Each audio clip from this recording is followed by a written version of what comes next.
Chapter 668. No matter how many years of hard work they had put in, every time they were in a battle, they would always feel a sense of fear. Sooner or later, they would have to pay for what they did. This feeling was innate to their profession, and it was impossible to get rid of. However, Weather did not have such a psychological barrier. Before every battle, he firmly believed that his name was not on the Grim Reaper's Book of Souls. This time was no exception. The cross-dressing bandits approached the group of village women. They pinched their throats and greeted them. Then, they quickly swarmed them and used their daggers to end their lives. They took the lead and stripped off the women's blood-stained clothes. Weather immediately ordered his subordinates to prepare grease and splash it on the surrounding trees. Then, they used the windproof lantern to ignite it. Murder! There's a monster in the forest. Under Weather's signal, they all imitated the women's voices and shouted loudly. Then, they grabbed their shoulder poles and backpacks and rushed towards the direction of Juniper Village. This village that was occupied by the rebel army had not been established for long. Therefore, the villagers were not familiar with each other. Villagers and soldiers could be seen everywhere. This was just a small town with few soldiers and lax discipline. When the village guards heard the screams of the women, many of them picked up their weapons and rushed over.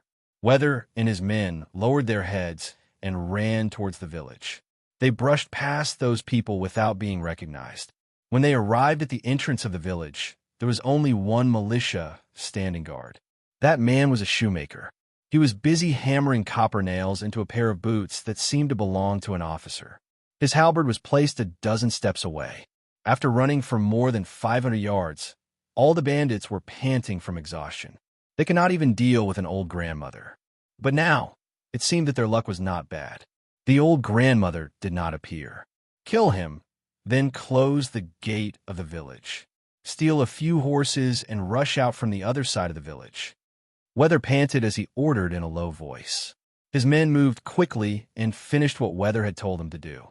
Before the soldiers returned to Juniper Village, they were already on horseback. Set the place on fire and create chaos. Let's rush out. Weather took the lead, leaving a trail of dust behind him. The other bandits followed behind him, sweeping through the village while throwing all sorts of items to ignite the flames. When the rebel soldiers opened the gate and entered the village with the help of the villagers, they had no choice but to immediately participate in putting out the fire. They could not spare any extra manpower to chase after the villains who had committed murder and arson. Weather and his men successfully passed through the Juniper Village and entered the dense forest on their horses. This was much better than his original plan. Faster.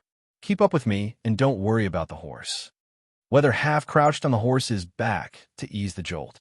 He brandished his sword and chopped down some of the branches that were in the way, preventing them from sweeping off the horses of his men who were not as skilled as him. With horses, they would be able to reach the smuggler's alley much faster.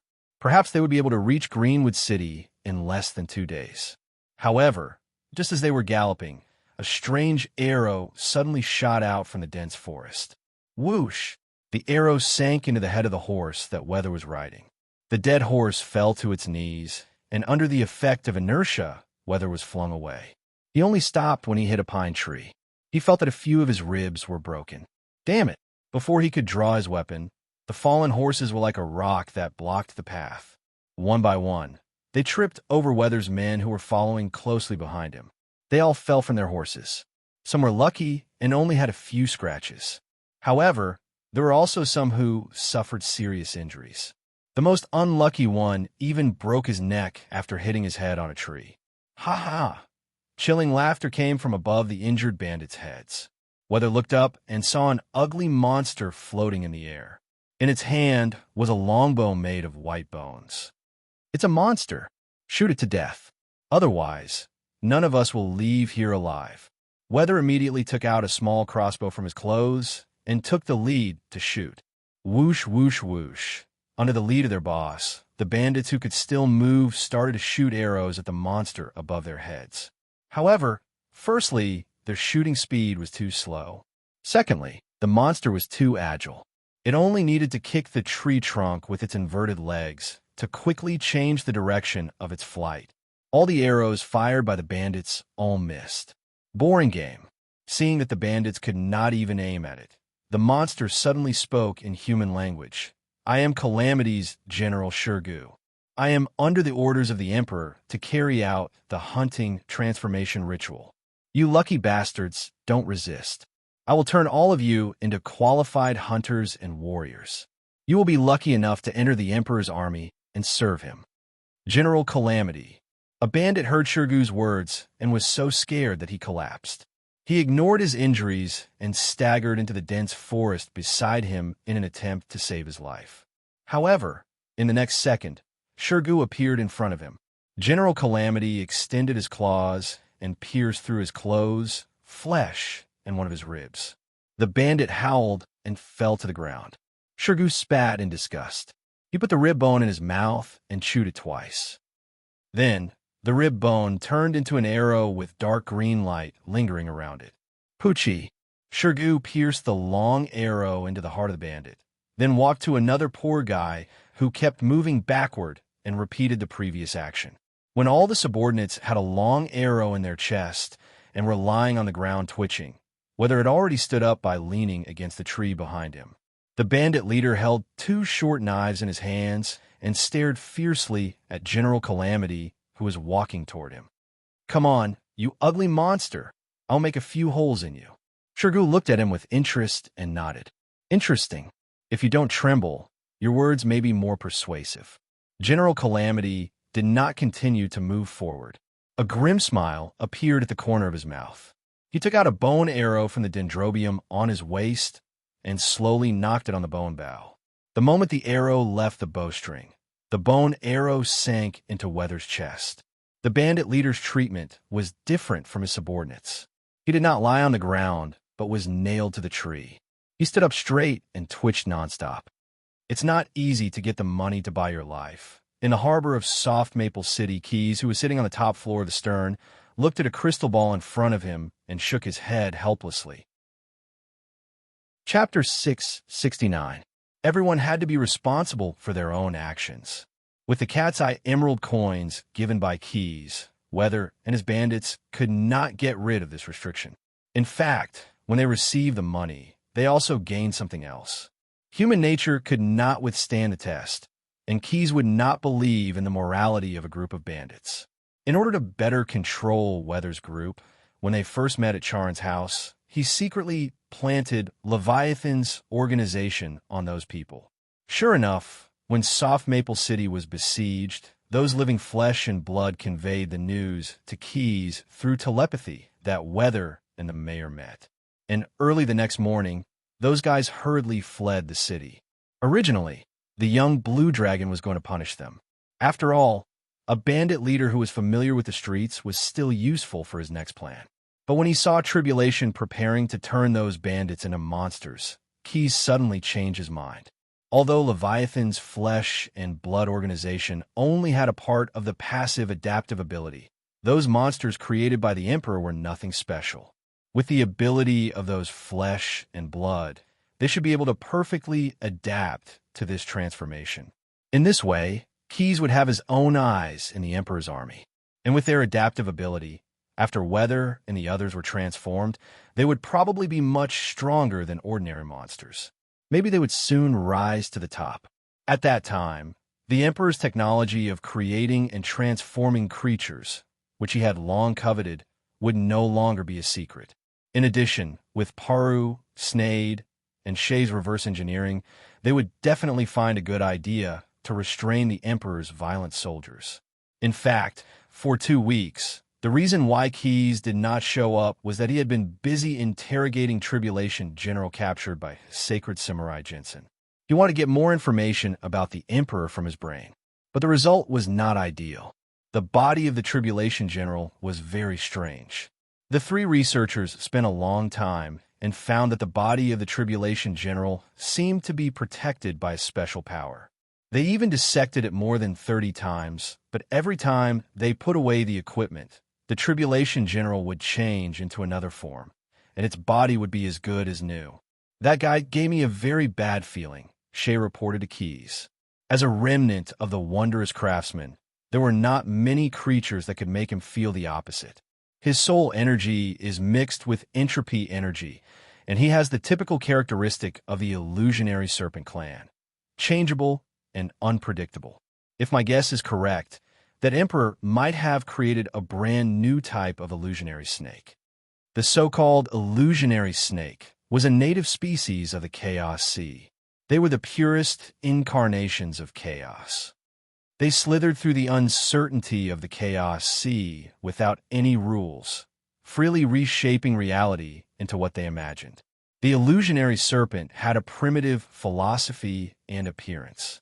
It was rumored that, aside from some high-level hung controllers, they were the race that could best embody the duality of creation and destruction. Their language changed so much that few outsiders could understand them without the help of magic. Because they had a variety of reproduction methods, including the combination of the two sexes, fission and derivation, and self-generation into new individuals. There were even many reproductive methods that ordinary people could not understand. So it was impossible to do ecological research on them. Long before the first confrontation between order and chaos, most of the outer plane was still filled with the primordial matter of chaos.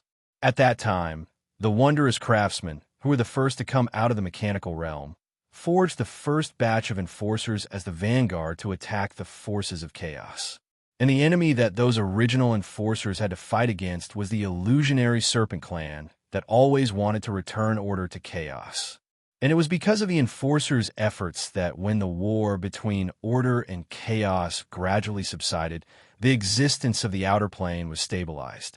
The chaotic illusionary serpents could no longer enter and exit their lairs at will and use entropy to erode the order universe where the wondrous craftsmen lived. "We have to figure out the Emperor's technology," Shay said in a resolute tone. "No matter what kind of conspiracy he has, it's just a random creation of a brand new illusionary serpent. His technology must be completely obtained, cracked, and the final countermeasures found. Otherwise, if we let him continue to develop, it is likely to threaten the balance between order and chaos in the multiverse." After listening to his report, Keyes suddenly felt a headache coming on. Obviously, he just wanted to destroy a dwarf god. But who would have thought that he would encounter a big problem that could affect the conflict between order and chaos? If he was really an ordinary blue dragon, perhaps the best choice now will be to find Stim and quickly go all out. If he could win, then he would fight. If he could not, then he would leave immediately. But when he reached his level of strength, he could actually vaguely feel the profound influence of his faction on him. If he took the initiative to leave now and let the balance between order and chaos be broken, even if it was possible to break, he estimated that he would immediately deviate from his faction, and perhaps he would no longer be able to gain the favor of the power of order in the future. After staying on his ship for 2 weeks, Keyes had been hesitating whether he should temporarily change his target and do his best to eliminate the Emperor as much as possible. But that guy was not like Stim. Keyes basically did not know much about him, let alone know his weaknesses or strengths. If he rashly rushed forward, there was a high probability that he would not have a good ending. So, when he felt that Weather and the others who were possessed by Leviathan's biological organization had been turned into monsters by tribulation under the Emperor's command, he was so excited. Just a bag of green broken glass in exchange for the possibility of stealing all kinds of information about the Emperor. This transaction was simply a profit with little capital. No, it was simply a profit with no capital. Those people were now a sharp knife that had been inserted into the Emperor's navel. If used properly, Keyes might be able to use this knife to dig out the Emperor's intestines. Now that things had come to this, no matter what, he could not fall short. Thus, from this moment onwards, he entered into a tight and intense plan. For example, the Other Plane Legion in the Ash World, the Wheel of Fortune Casino in Sigil City, the various powerful races in the island world, the thousands of Leviathan beasts in the scale of perpetual order, and so on. Not to mention the power that he could directly mobilize, even the power that he could indirectly borrow from the Gods Association and the army of the 9 prisons of Bader also appeared in Keyes' various alternative plans. Chapter 670. The The mayor of Emeraldwood City rode his horse out of the city's iron gate. The mount he was riding was obviously a pure-blooded breed. It was tall and strong, exuding vigor. Its glossy maroon body was like a painter's perfect interpretation of a fine steed. The mayor was dressed luxuriously. He wore a red and yellow brocade robe, a white ribbon, and emblems carved from various gems were embellished on his velvet jacket. He was like a moving treasury, attracting attention no matter where he went. He looked to be in his 30s. His expression was cold and resolute, and his eyes had a craftiness that only old people would have. His hair was darker than the night, and he wore a triangular hat with white ostrich feathers trailing behind it. Wherever he went, everyone would automatically make way for him. In order to match his image, the mayor was accompanied by 2 riders. They were wrapped in black clothes and pants and wore black leather armor. The horses they rode, as well as the saddles and reins of the horses, were all black.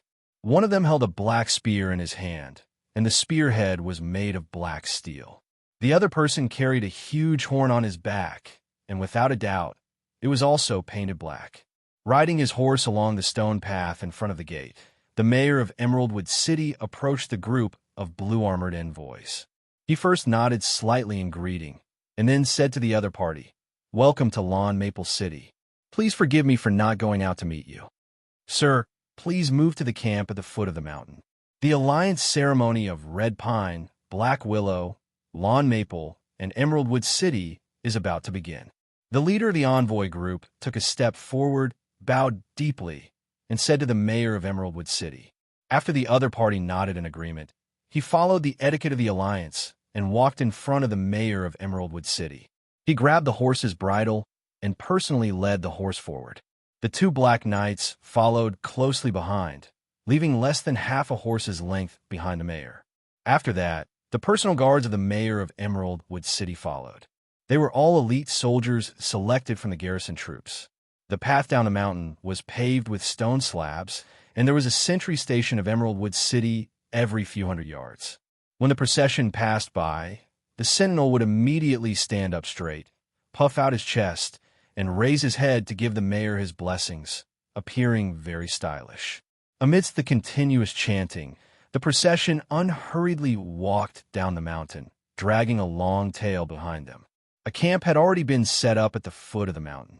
The flags of Red Pine City, Black Willow City, and Lawn Foam City were already hung high on the flagpoles in front of the camp. When the mayor of Jadewood City arrived, the green triangular flag representing Jadewood began to slowly rise.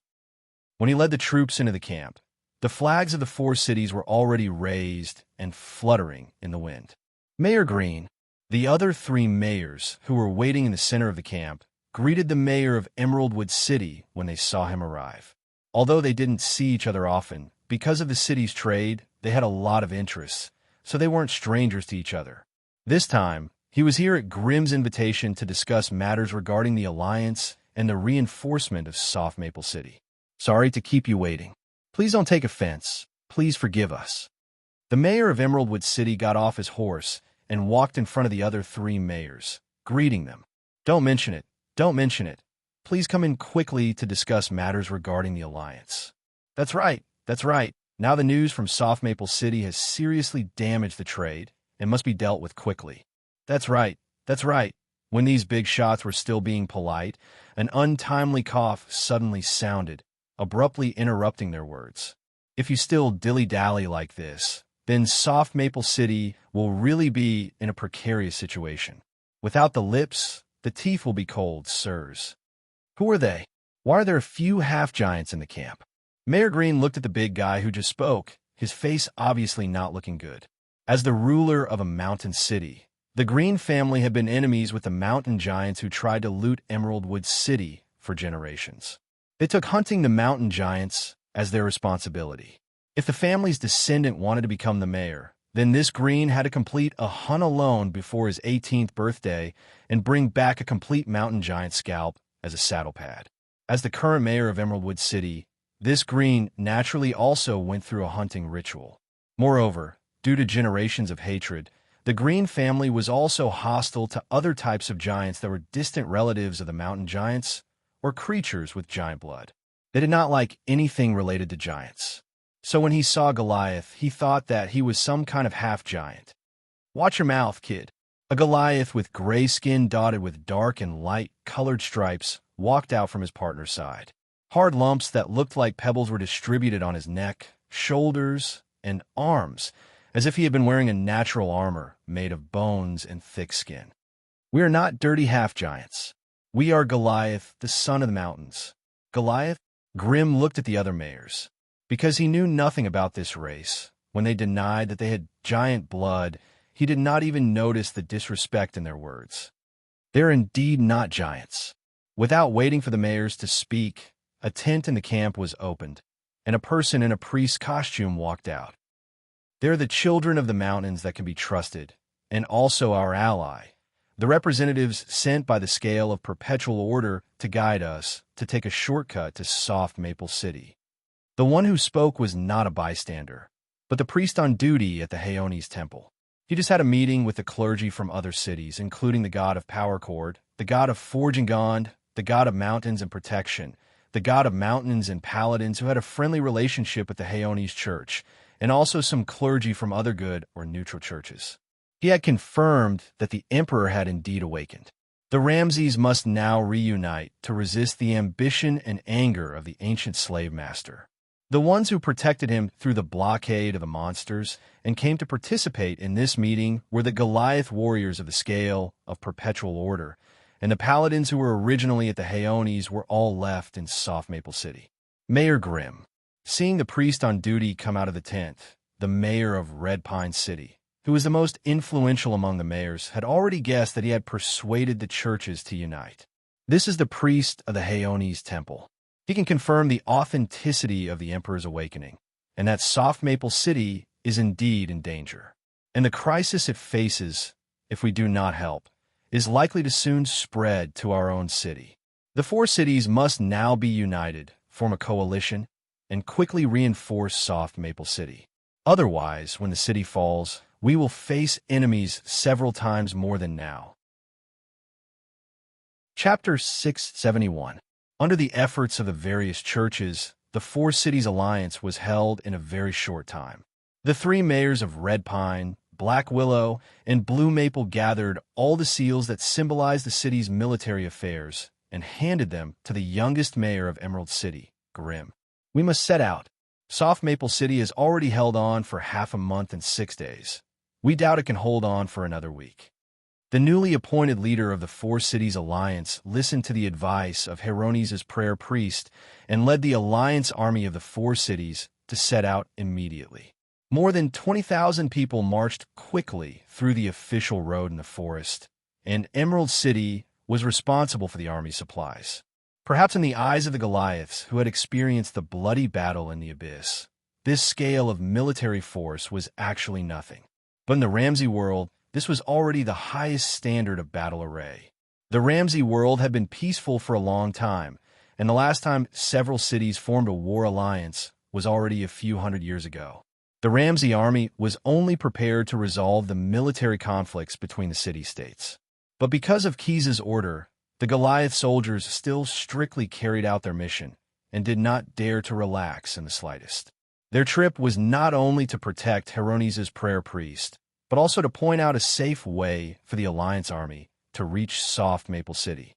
The safety of this route must be tested, because in the near future, there would be more people going in the opposite direction. In front of us is the territory of the rebel army. If we pass through from here, wouldn't it be a waste of time? Sitting on horseback, Grim, who had changed out of his gorgeous clothes and put on a dark green armor, asked Goliath, who was walking beside him. Hearing his doubts, the tall soldier with the nickname Broken Bear Head shook his head and silently took out a letter sealed with wax that Keys asked Brock to give him before leaving. Lord Keys asked me to take you this way. He said neither quickly nor slowly. He said that as long as I give this letter to the rebel army's leader, Rake, that person will not only let us pass, but may also join our army. Rake? Grim repeated the name and thought for a moment. The rebel army's alchemy warlock officer. It seems that your president of the scale of perpetual order has a lot of connections. Who else does he know? "There's plenty, kid," Crushed Bear Chieftain replied indifferently. He ignored the displeased look on Grim's face and strode to the front of the line. Based on the distance they had traveled, they had already entered the rebel army's territory. He was about to carry out Lord Keyes' mission and deliver a letter to the rebel leader. A groundhog-like head suddenly popped out from the weeds. He was secretly sizing up the approaching soldiers.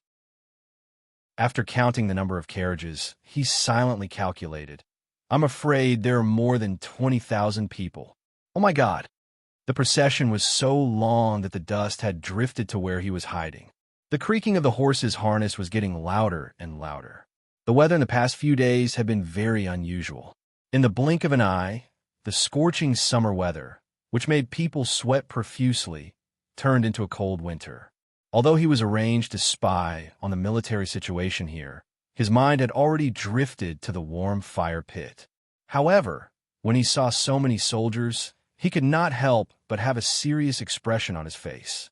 The soldiers all looked solemn and pale. They were all veterans. Thinking that he had seen the situation clearly, the scout silently crawled back and wanted to run through the weeds back to the camp to report. But when he got up on the ground, he found that a black shadow had appeared behind him. The gigantic man was grinning at him. If it wasn't for the door-sized axe in his hand, he would have looked friendlier. "It's my pleasure to serve you, little guy." Just as the scout was about to give it his all, Shattered Bear Head extended his arm and pushed him, causing him to fall to the ground. The Goliath soldier took out a letter and handed it to him. "Give it to Rake, but you better hurry." After saying this, Crushed Bear Chieftain turned and left to catch up with the advancing Alliance army. About half an hourglass later, the letter appeared on Rake's desk. The old rebel leader used a short knife to cut open the wax seal and open the letter that Keyes specially sent. "The mayor is a coward, but Rake is more capable than him. Bring your balls and swords, and join the adventure of power." After reading this line of doggerel, Rake's brows furrowed as he fell into a state of confusion. However, when he saw the light red stain on the edge of the letter, his eyes suddenly lit up. In addition to his identity as the leader of the rebel army, Rake was also a well-known alchemist. Although his skills were not comparable to those famous alchemists in Ramsey, at least he had the basic professionalism. He gently picked up the letter with tweezers and put it on the table. Rake began to search for some of his own reagents. Finally, he picked up a small wooden box with a red label. He took out the powder in the box with a spoon, poured it into a stone bowl on the table, and then mixed it with distilled water. He stood on a feather and gently brushed the red liquid on the letter. After the letter was wet with the red liquid, Rake's eyes involuntarily widened to the size of a bell. He quickly opened his private research notes and compared them with the experimental records he had written one by one. He kept muttering to himself, "So that's how it is. So that's how it is. The secret of making gemstone coins."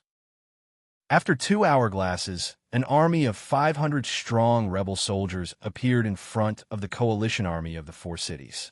At first, the two sides were naturally at daggers drawn, but after Shredded Bear walked over and said a few words to Rake, the tense atmosphere suddenly disappeared. Rake not only led people to join the coalition army, but he also pointed out a shortcut to Gin Village for Mayor Green. That is the village closest to Soft Maple City, and there is a ready-made wall. Although it is a simple defense facility, it is enough for the army to establish a stronghold there. Soft Maple City is already surrounded by monsters. Instead of rashly going there, it is better to send a small reconnaissance team to explore the enemy and then contact the people in the city and then arrange the next step of the army. Just because of a letter, they were able to make a veteran rebel army leader who had been at odds with the various cities for a long time surrender. This truly made Mayor Green of Emeraldwood City somewhat astonished. Moreover, the advice given by the other side was very pertinent. He also had some information about the Gin Village, and it should have nothing to do with traps. Therefore, the coalition army marched for another 2 hourglasses and finally arrived at Gin Village. Chapter 672. Know yourself and know your enemy, and you will never be defeated. Keyes had always believed in this ancient wisdom. Therefore, when he set out to deal with the emperor, he not only began to investigate all kinds of information about the emperor, but also paid attention to the power and influence he could borrow. Although it seemed a bit insignificant, those rebels, like the Four-City Alliance, could sometimes turn into a sharp knife. In the hands of an ordinary person, the sharp knife might only be used to cut fruit. But in the hands of Keys, if arranged properly, he even had the confidence to stab and stir up the emperor's intestines. What's more, after some investigation, he found that it was not difficult to hold the sharp knife in his hands. Just with the guarantee of power and a formula to burn the opal emerald, which was a green glass, he succeeded in exchange for Rake's temporary help. This was something that was beneficial but not costly, so why not? In this way, the Four-City Alliance, the rebels around Soft Maple City, and the existing military forces in Soft Maple City were all pulled into the same boat by Keys. Although the boat looked quite dilapidated, at least it could float.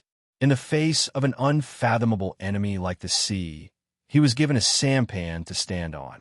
Compared to Keys, the Emperor's plan was more worrying. The ancient ruler of Ramsey wanted to do too much, but he could do too little. Even if he had resurrected all the generals sent by the Raven Man, he still needed to take care of many things himself, and there was no way to spare energy to carry out the next step of the plan. What about Shirgu? With legs as thick as pillars, the Emperor walked on the path of the hatchery.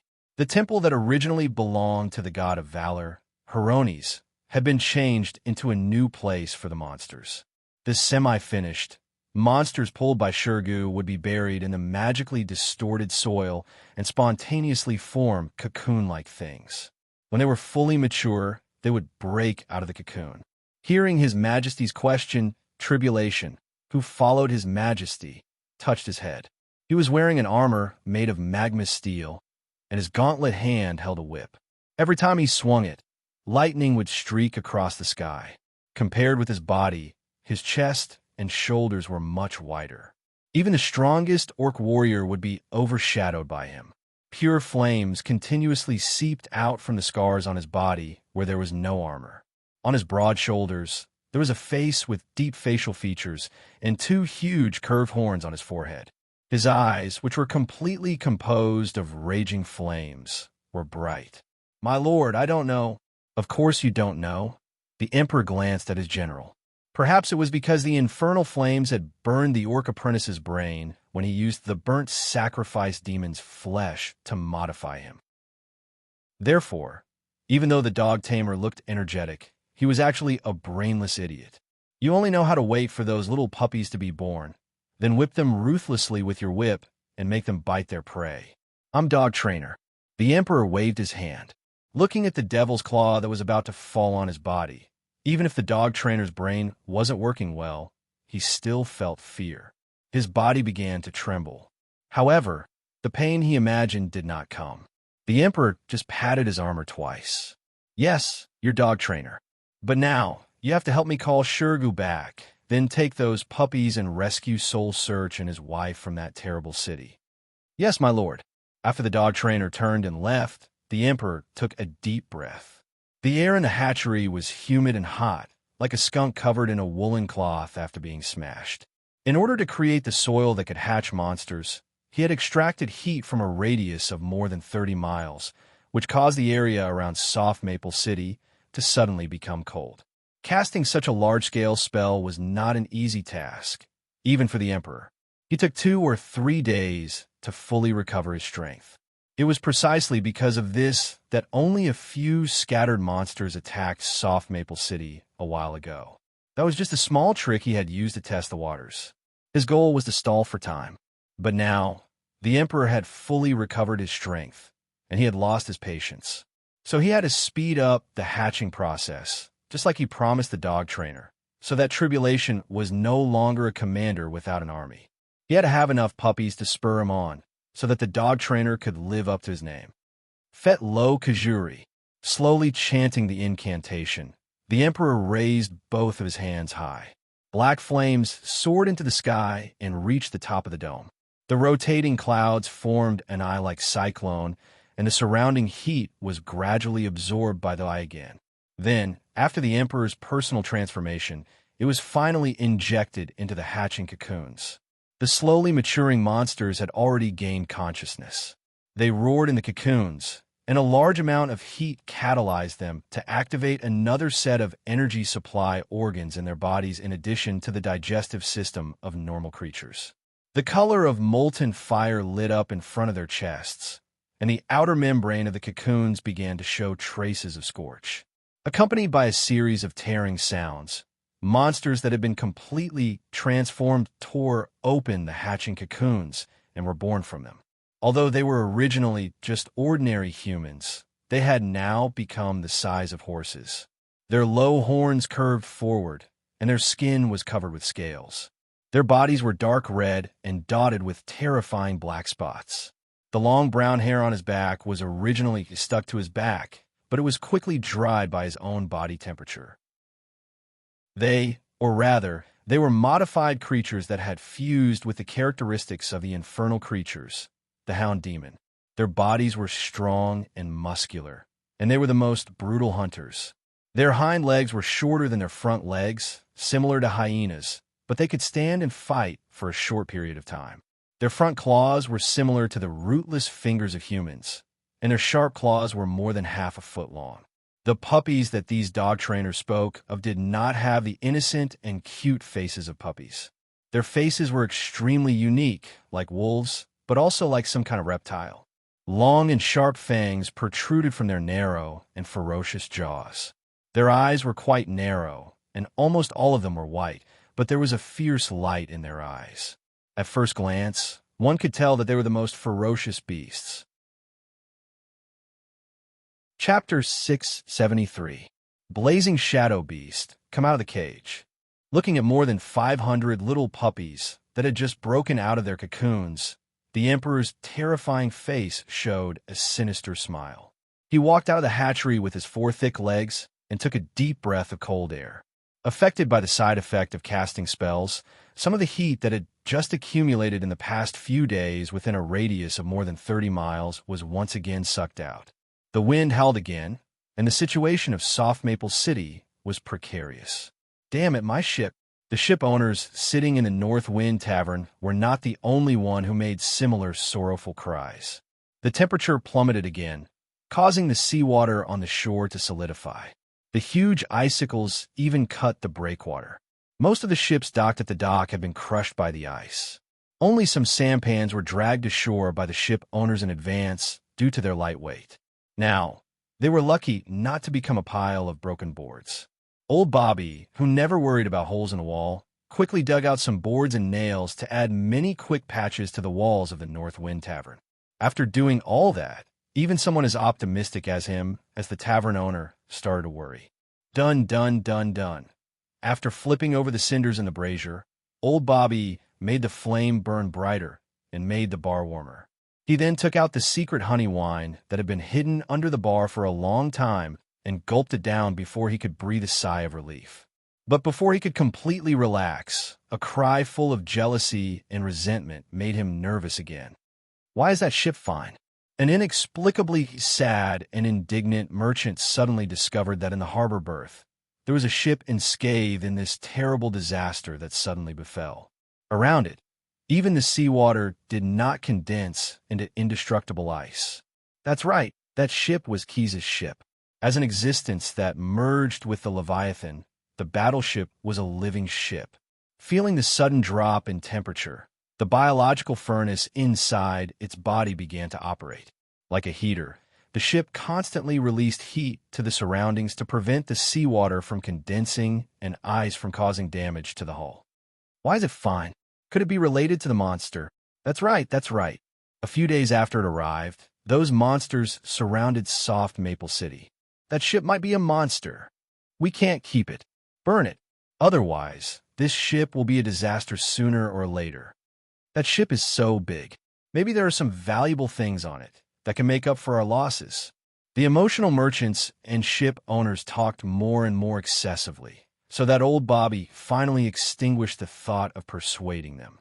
It was unknown who was the first to stand up, but then a large group of people followed suit. They pushed open the door of the North Wind Tavern with a bang and walked excitedly to the harbor outside the breakwater. It seemed that they wanted to put their idea into practice. In just a few minutes, the Northern Wind Tavern was completely empty. There was only one person sitting at a table, sipping a frothy beer. His face was filled with a strange expression, as if he was waiting to watch a good show. "Sir, we are closed." Old Bobby had a sense of disgust for no reason, so he bluntly started to drive the person away. The person turned his head and glanced at the tavern owner. He just said faintly, "Oh." Then he took out a broken gem coin from his arms and threw it on the bar counter. The coin collided with the wooden bar counter, making a gully-loo sound. Old Bobby didn't reach out to take the money. He just glared at the customer who paid for the drink in a very disrespectful way. The meaning was obvious. Ha. When the person saw this scene, he didn't think it was disrespectful. He just stood up and walked slowly to the door of the North Wind Tavern with a glass of beer. However, when he passed by the bar counter, he said to Old Bobby indifferently, "Greed often leads to ignorance, and ignorance is often followed by blind obedience. Don't you think so, tavern owner?" After saying this, he wrapped his clothes around himself again. Terrible cold air. After complaining softly, the drinker pushed open the door of the tavern and walked into the cold wind outside without looking back. When he left the North Wind Tavern, Old Bobby breathed a sigh of relief. His palm also took down a wooden stick with a lump under the bar counter. The person just sat in the seat and didn't show it, but when the person approached him, Old Bobby felt a little frightened for no reason. It was like the feeling he had when he went out to sea as a crew when he was young and was attacked by a giant octopus. This person has a problem. Old Bobby secretly judged after drinking a mouthful of secret honey wine to calm himself down. However, his judgment was both right and wrong. Yes, that person did have a problem. His true identity was a calamity general who had just been resurrected not long ago. His nickname was Foolish Jien. What was wrong was that Foolish Jien was not a human at all. Before becoming a calamity general, Foolish Jien was a one-eyed eagle monster, some kind of terrifying shapeshifter who wandered around the tropical coastal areas to hunt all day long. They had long been accustomed to using their special abilities to spread fear, chaos, and turmoil day and night. Only those things could alleviate his insatiable dual desire for violence and chaos. When he met the Emperor and received the gift of knowledge and experimental transformation, the one-eyed eagle monster became a unique existence. He became Foolish Jien and served the Emperor as a calamity general. Every time he infiltrated an enemy's city and stirred up deadly chaos and suspicion among the ordinary people, he enjoyed a supreme sense of satisfaction. The farce has begun. The next goal, should I go to Dwarf Island as a guest first, or should I go to the mayor of this city? Changing back to his original appearance, Foolish Jien squatted at the top of a tall building, overlooking the noisy dock in the distance. His pair of huge bat-like wings were covered with khaki lean muscles. On the noseless face, a terrifying single eye flashed with evil light. After creating a chaotic farce, he would always find a suitable position to watch. This was his greatest pleasure. What a strange one-eyed eagle monster. Just when Foolish Opinion was expecting the farce to reach its climax, a soft whisper interrupted his mood, and the name One-Eyed Eagle Monster ignited a flame of anger in his heart. He was Foolish Opinion, the one and only Foolish Opinion, not some one-eyed eagle monster. However, before he could refute, a pair of cold metal palms clamped his neck. Extreme Spell, Snade's Amber Specimen. With a strong wave of magic, a strange brown amber covered in Yu Jian's body and quickly solidified. After doing this, the exhaust pipe on the back of the steampunk half-lich spewed out gas. He seemed to be excited because he caught an experimental sample.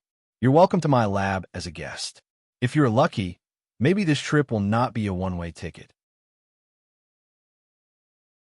Chapter 674. It turned out that those who only knew how to scheme behind the scenes were 99% cowards. No matter how unique a one-eyed eagle was, it was still a one-eyed eagle. After the experiment, Snader dragged the bloody body of the fool to the torture room on the lower deck.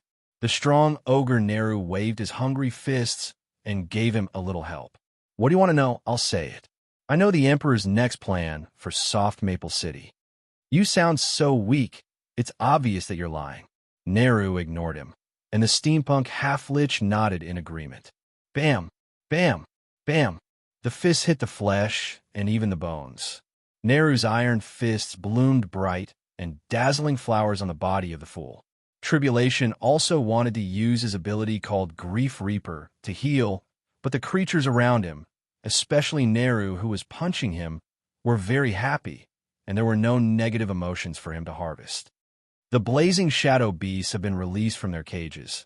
The Hound Tamer has been resurrected by the Emperor, and Soft Maple City will fall at midnight today. Bam! Neru's fist hit the face of the fool, and Tribulation, who could no longer bear the heavy blow, fainted. What he said just now seems to be true. Neru was not an unscrupulous fool.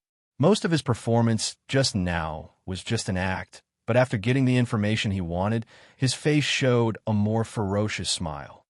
Find Paru and ask for some herbalism to replenish his energy. He can still hold on for another round. Just as they were fiddling with the culprit behind the rumor, a fierce conflict broke out at the harbor. The harbor emperor, who was fully convinced by keys with the cat's eye emerald coins, led his men to confront the merchants and ship owners who had lost their minds because of the loss of their ships. Crossbowmen, get ready, the tax official at the harbor shouted. If they dare to take another step forward, they will immediately be regarded as rioters and shot on the spot, without mercy. His tone was very firm. Now, there was only one decent ship in the harbor. If Soft Maple City still had a future, his income would definitely be closely related to that ship. Although the merchants and ship owners had become blind followers due to the special ability of foolish opinion, it did not mean that they had lost their wisdom. Sometimes, extreme people could even come up with more ideas than normal people and create more trouble than normal people. What are you doing? A merchant ship owner, standing in the front row, felt someone kick him in the waist. Then, he couldn't help but fall forward.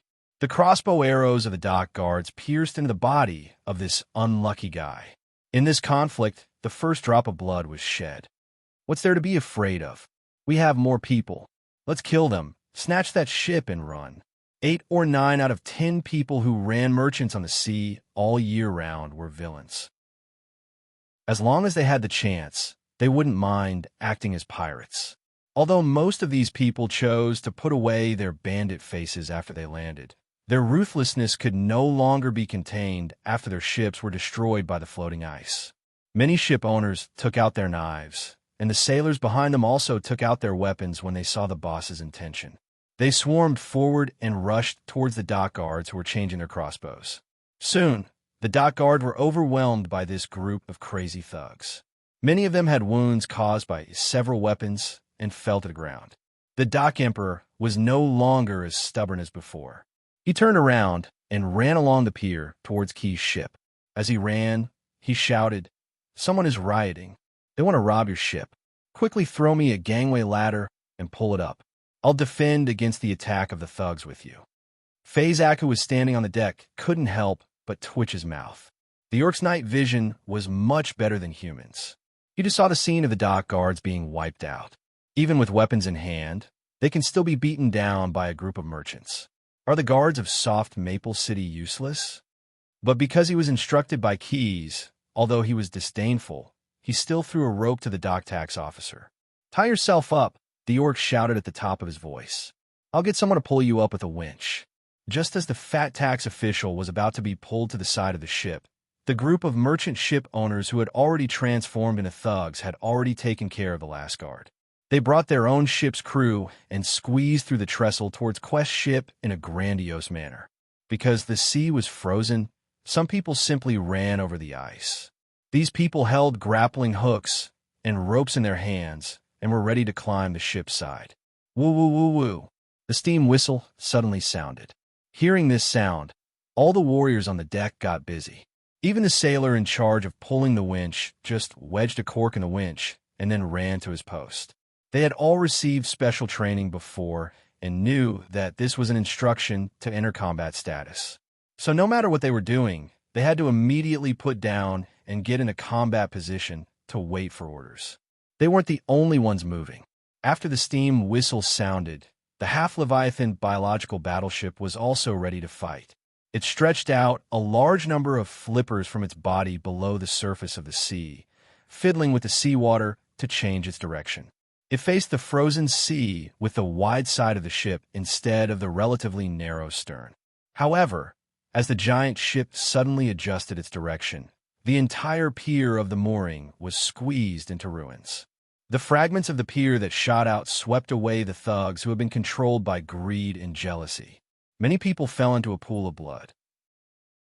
Some even more miserable people were swept off the pier and fell into the mixture of ice and water that had just melted. There were many more gun holes on the side of the Leviathan. They were divided into 3 rows. More than 150 modified Hellscream were pushed onto the gun rack. The sailors inside were nervously busy. The Dock Emperor was lucky. He was hanging near a gun hole. In order not to affect the shooting vision, the sailors dragged him in through the gun hole and cut the rope tied to his body. He wanted to thank the sailor who saved his life, but who knew that he would be pushed aside by those people. Go to the top deck. Don't get in the way here. So he stumbled to the stairs and finally climbed to the top of the deck after some effort. The deck, which had many people stationed just now, was now empty. The dock tax officer took 2 deep breaths and then walked to the side of the ship. He wanted to see what had happened and what had caused the giant ship to become so hostile. However, his vision was only average. In the dark night, he couldn't see what was happening on the frozen sea. He could only vaguely see some lantern-sized red dots flickering. Chapter 675. That thing is really a blazing shadow beast. Keyes stood at the top of the poop tower and looked at the monsters moving swiftly on the frozen sea. His sharp eyes captured every detail of the monsters. That emperor has definitely been to the Ash World. Paru and Snade had studied the modified monsters that had been restored by the Salim Desert Elf tribe for a period of time, so Keyes was no stranger to them. At that time, he was very interested in this kind of monster that had another way of supplying energy. The blazing shadow beast needs to take in black oil to have enough power. Before coming to Ramsey, Keyes had checked all kinds of situations in this world, but he had never seen a material like black oil being used in large quantities. Therefore, after seeing the appearance of the blazing shadow beast group, he had some doubts. Why did the Emperor choose to use magic to extract the heat in the air to supply energy? While he was still thinking, the cannons on the Leviathan began to roar. After days of dormancy, the residents of Soft Maple City had gradually forgotten the shock when they saw the giant ship that day. Now, it reminded them in its own way. What a powerful technological creation. Standing on the top of the paper tower and looking at the sudden outbreak of war on the coastline, the mayor of the city could not help but sigh. Usually, he rarely came to the paper tower, but after the top of the paper tower turned into a terrace, he always liked to stop here. Especially when he learned from the secret agent that the current head of the thieves in the city, Weather, had disappeared for 2 days. He came here every night. The current mayor was old and pedantic, physically and mentally exhausted, and was no longer as high-spirited as before. The former raging flames, the former inexhaustible power, and the former exuberant ambition had all disappeared. But just as the same people could not deny history, the mayor of Soft Maple City did have those things. However, after a long time on the throne of power, anyone's passion would be covered by a thick layer of dust. Just like the 80 pounds of ancient documents that had been dug out of the tower of paper and were now piled around him. The past of the old Lee may be the key to the secret door. The mayor muttered to himself as he stroked the thick bearskin cover of the diary of the past mayors of Soft Maple City. Instead of continuing to be superstitious about the power of others, it's better to look for the elixir in history. At least when I'm still the mayor of Maple City, I can still read these history books. In fact, other than knowing that Weather had disappeared for 2 days, he also found out about the fate of those thieves through other channels. He learned that there were 2 tragedies near Juniper Village. One of them was the village women who had their throats slit. The other was Weather and the others who had been turned into monsters. The mayor even saw with his own eyes the human skin shed from Weather's group after they were transformed. I will never let such a thing happen to me and my family. The mayor shuddered at the thought of the horrifying human skin. However, he did not ask the servant to bring him a brazier. Instead, he wanted to use the cold to clear his mind. The emperor was sealed near Soft Maple City for a reason. Before he became the mayor, he was the apprentice of a master alchemist in Soft Maple City, and he was the best among the apprentices. If he did not join the political circle later, he might have even inherited his master's mantle. It was during that time of study that he discovered a very interesting thing. Every alchemist apprentice was taught a variety of knowledge in the early stages of their studies. They had to memorize more than 130 of the most basic alchemy formulas. Most of the basic formulas were the foundation of the later intermediate and advanced formulas. However, there were two formulas that did not seem to have any connection with the intermediate and advanced formulas. The two formulas were neither for refining potions nor for synthesizing special materials. They could only purify and separate a substance called black oil and then refine it into two other substances called light oil and heavy oil. The role of the light oil and heavy oil was only for burning. There was not much difference between them and the black oil. At that time, the mayor was smart and eager to learn, so he once asked his master, "What is the use of these two formulas? Why do all alchemist apprentices have to memorize the knowledge?" In the face of his question, the master alchemist could not give a reasonable explanation. He could only explain, "This is the tradition of the alchemist apprentices in Soft Maple City. In the whole Ramsey world, only Soft Maple City has this technology. It may not be useful now, but it may come in handy one day." Although his teacher's explanation did not dispel the doubts in his heart, he still firmly remembered the conversation at that time. He also firmly remembered the two basic formulas in his mind, and he still could not forget them until now. As he grew older, he began to pursue power, and the doubts of his youth had long been thrown to the corner of his memory. But now, the emperor had awakened, and various monsters had forced Soft Maple City into a desperate situation. Under great pressure, the mayor suddenly had some guesses about the tradition of Soft Maple City. Therefore, he indulged in the pile of old papers in the paper tower for days, try to find the answer. The weapons of the dwarfs were not very reliable. There were always all kinds of problems, so they used the treasures under Ramsey as currency to buy brand new war machines from the outside world. Dwarfs and human pilots. The war was won, and the emperor was sealed. In order to prevent the war machines from creating the next emperor, they were buried as a last resort. In Soft Maple Tower, underground, the mayor's seal is the activation. Alchemist apprentice. Tradition. After searching day and night for 4 days, the mayor finally found the words that could confirm his guess in a 1,000-year-old book called The Diary of the Past Mayors of Soft Maple City. Even if some of the words were missing, he could still decipher their general meaning. Under the tower of Soft Maple City, there are reliable weapons hidden to deal with the crisis. They need light oil and heavy oil as driving force, and the mayor's seal is the key to activating those weapons. With bloodshot eyes, the mayor immediately summoned his servant. Find a mercenary group leader to come to the hall of the paper tower and ask him to lead his men to dig down. Tell him that Soft Maple City is saved. We're saved. Go quickly.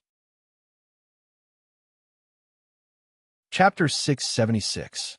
Sitting on the chair, the mercenary leader scratched his nails with a dagger as he helplessly thought. They looked like a group of rats moving houses.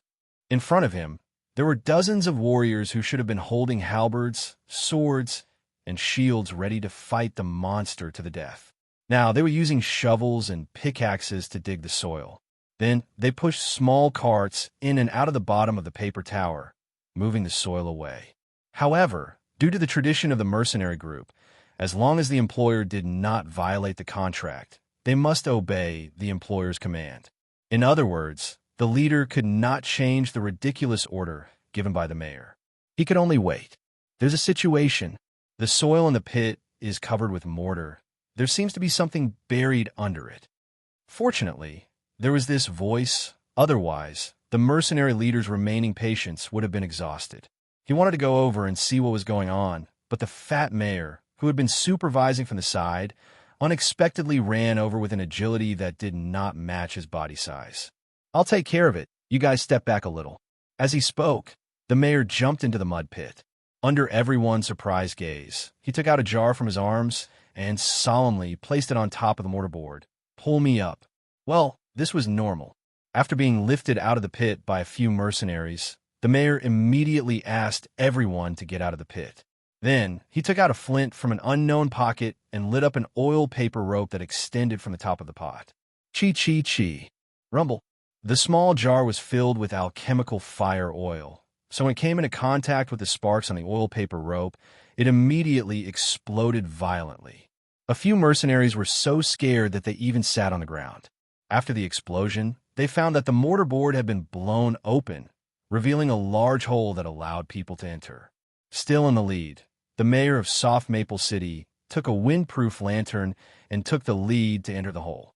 The mercenary leader gritted his teeth and ordered 2 people to follow him into the hole after the fat mayor. There were some stone steps at the bottom of the hole, which were relatively easy to walk on. Everyone, including the mayor, safely walked to the bottom of the stairs. Their feet touched the solid ground, and their hearts felt a lot more at ease. What the hell is this? With the help of the windproof lantern, they saw something shocking. A small metal fortress with 2 long legs squatting in the middle of a large room that was obviously excavated by humans. Around it, there was a large number of broken and collapsed wooden scaffolding wreckage. Judging from the degree of decay, it had been there for many years. Is this a golem? The mercenary leader, who was quite knowledgeable, proposed a very convincing hypothesis. However, the fat mayor shook his head. He walked to the side of the machine and gently tapped it twice with his finger. Then, he tried to use the small knife he had on him to cut off some metal fragments. However, the sharp steel knife couldn't even leave a scratch on the surface of the machine. This isn't a golem, but even the steel golems are probably not as sturdy as this one. He circled to the bottom of the machine's abdomen and lifted the spike chains that were obviously designed for anti-climbing. He found a metal ladder hidden behind it. Using both his hands and feet to climb up, the mayor finally found what he was looking for. There was a decoration in the shape of a beast's mouth at the top of the ladder. He mustered up his courage, clenched his hand with the mayor's ring into a fist, and put it into the beast's mouth. Click! He felt that his ring was embedded in some kind of mechanical structure. He tried to twist it, and sure enough, he triggered the mechanism. The abdomen of the machine suddenly opened, and the rolled-up metal ladder rolled down. Going from here, this thing can be driven. The mayor climbed down shakily. We pulled his fist out of the beast's mouth. The beast's mouth suddenly closed. Fortunately, it didn't break his arm. We have to climb in and see what kind of structure is inside. Climbing up the ladder into the machine's abdomen, the mayor didn't move alone this time.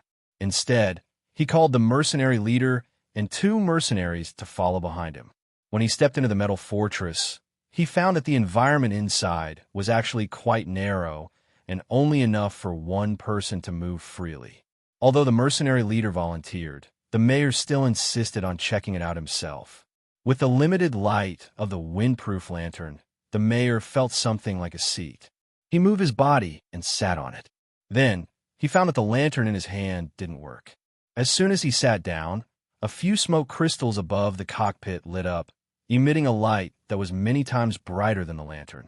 He was also able to see the specific situation in the cockpit. In front of him was something like a console.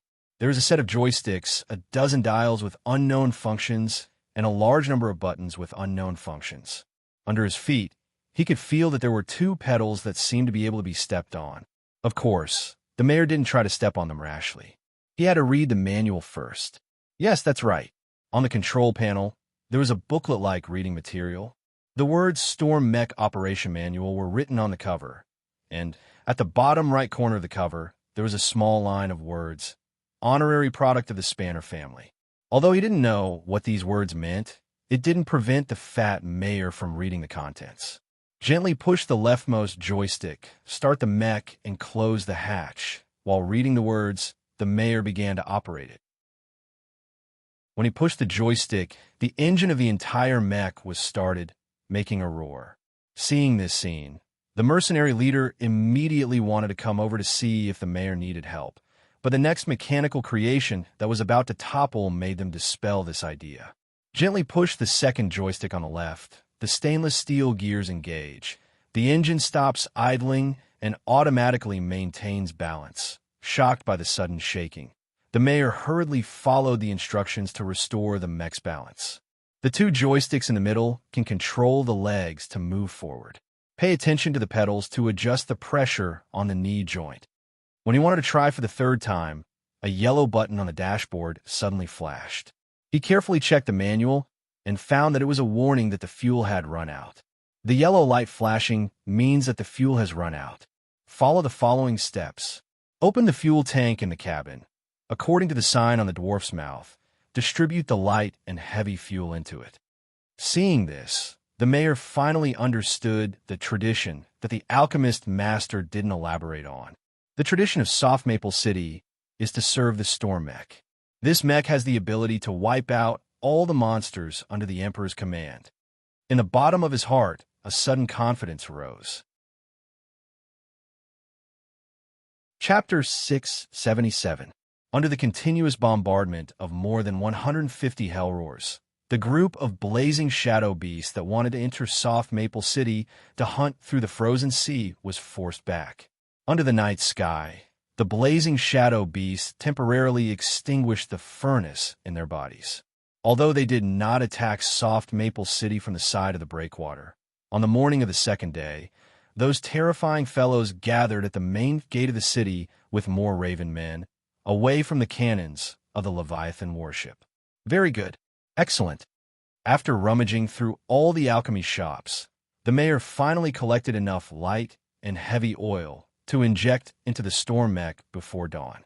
After he poured in the oil, this war machine produced by the Wrench family finally had the possibility of unearthing. He was still sitting in the cockpit by himself. According to the familiar steps, he pushed the first and second joystick on the left, and the engine of the storm mech began to operate normally. The behemoth opened its legs and began to stand up little by little. This time, the paper tower really became a paper tower. The sturdy body of the storm mech directly crushed the foundation of the tower. There was no doubt that the paper tower was scattered into ruins. Fortunately, the mayor ordered people to move the documents and files in the tower overnight last night. Otherwise, most of the books would have been lost. Dust blocked the front of the observation window, but because of the barrier of the crystal, it did not enter the cockpit. The mayor cautiously referred to the operation process in the manual, paying attention not to put too much pressure on the storm mech's knee joint. He pulled back the left joystick and pushed the joystick forward. The machine took a big step forward in the roar, and inertia firmly tied him to the driver's seat. The right pedal rose a little when the mech stepped into the soft soil, and the mayor felt a little pressure on the soles of his boots.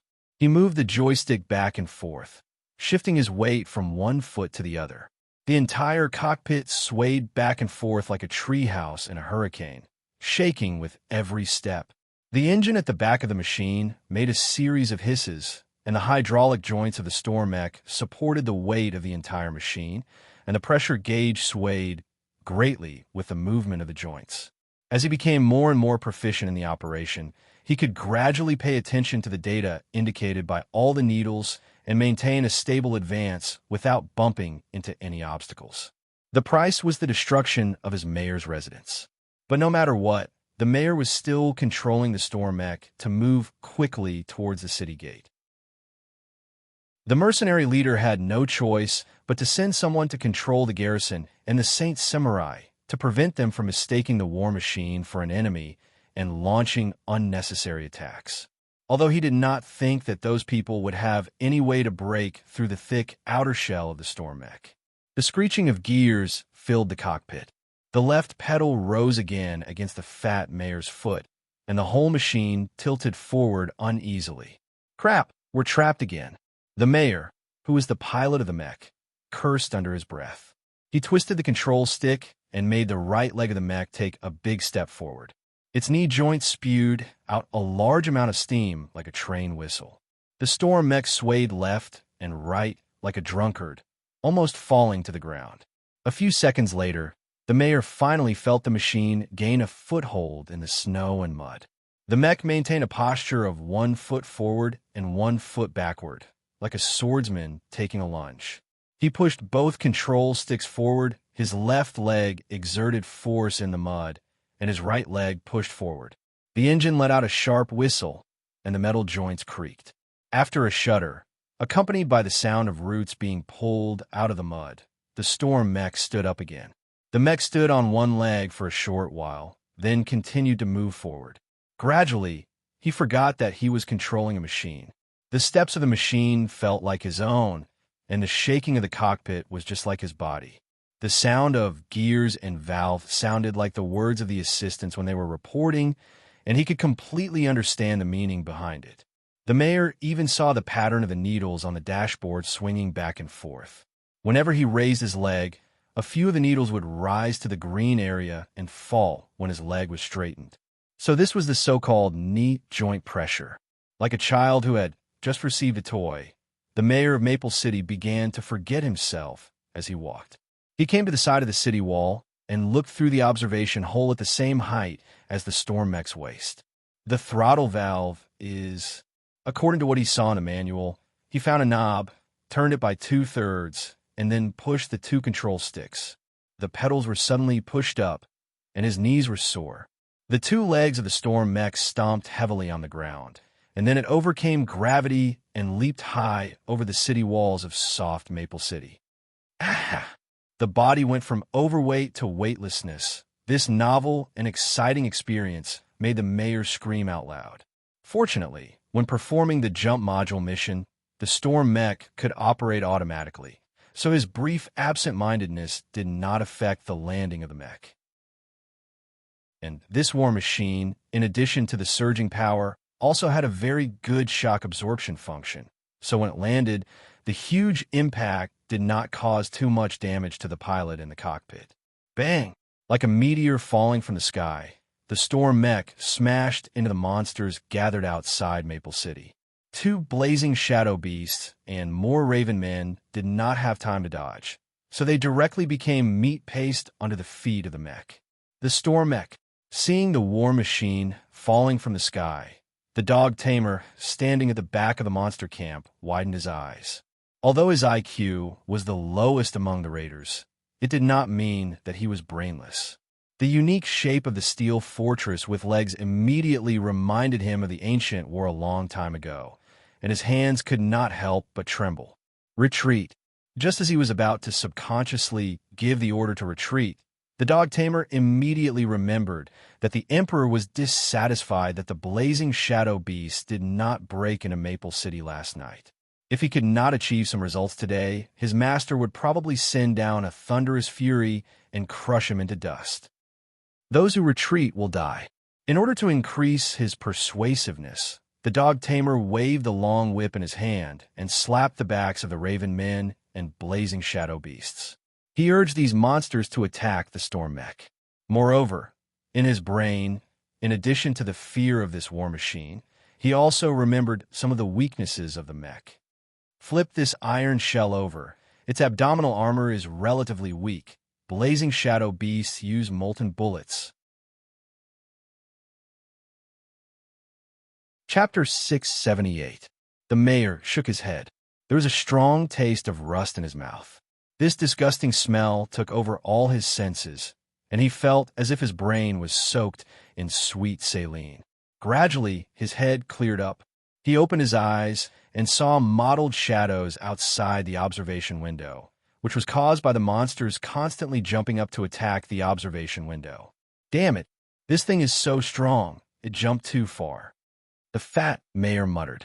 He was just excited to try out the storm mech's jumping ability, but who would have thought that he would end up in the middle of a group of monsters outside of Maple City? If he didn't know how strong the machine he was driving was, he would have peed his pants. I have to go back to the city.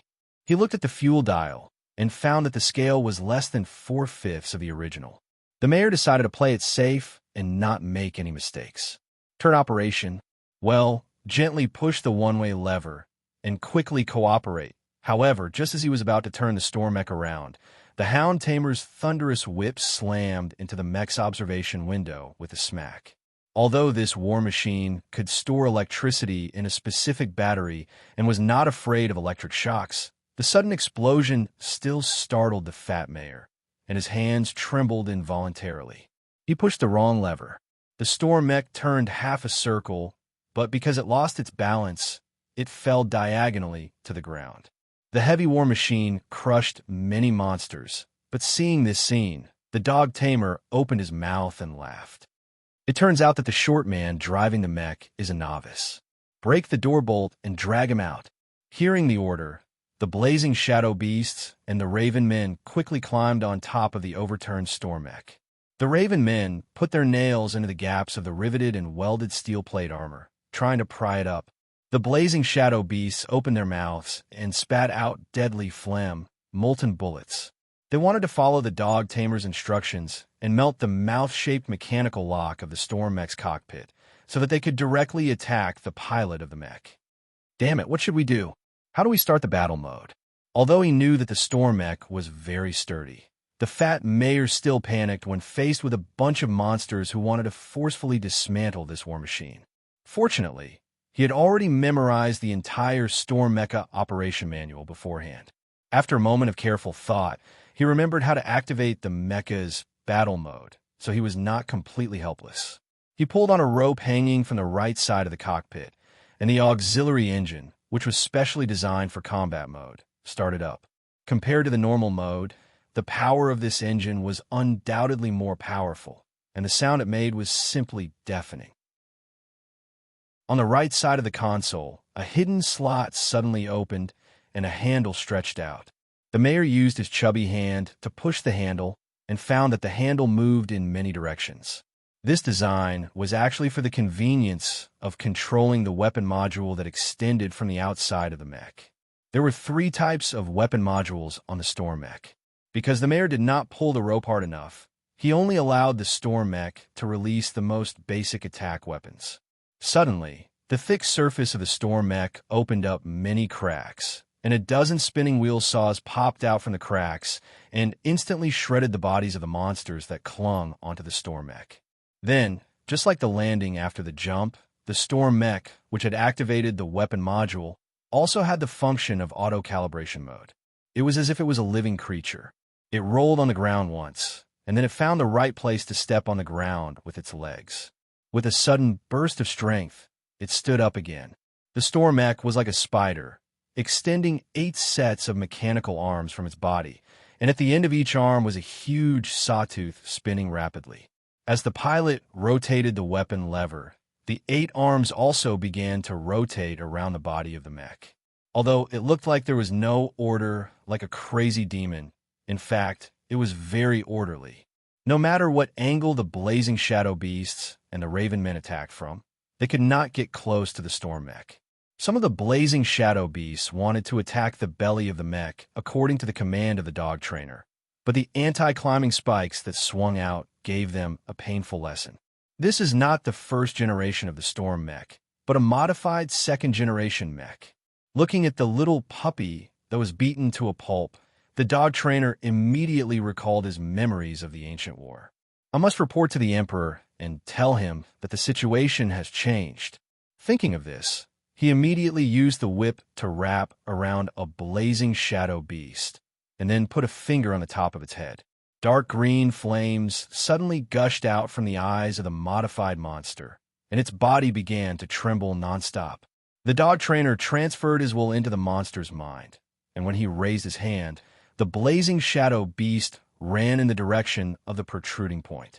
After doing all this, the dog trainer waved the whip, which made a crisp paw sound. Fortunately, the pilot is not familiar with the storm mech. The lava armor on his body began to melt. Otherwise, this war machine would really be unbeatable. As a general, although the dog trainer was originally only a half-orc, after being modified by the flesh of the burnt sacrifice demon, he already had some of the abilities of the top inferno creatures.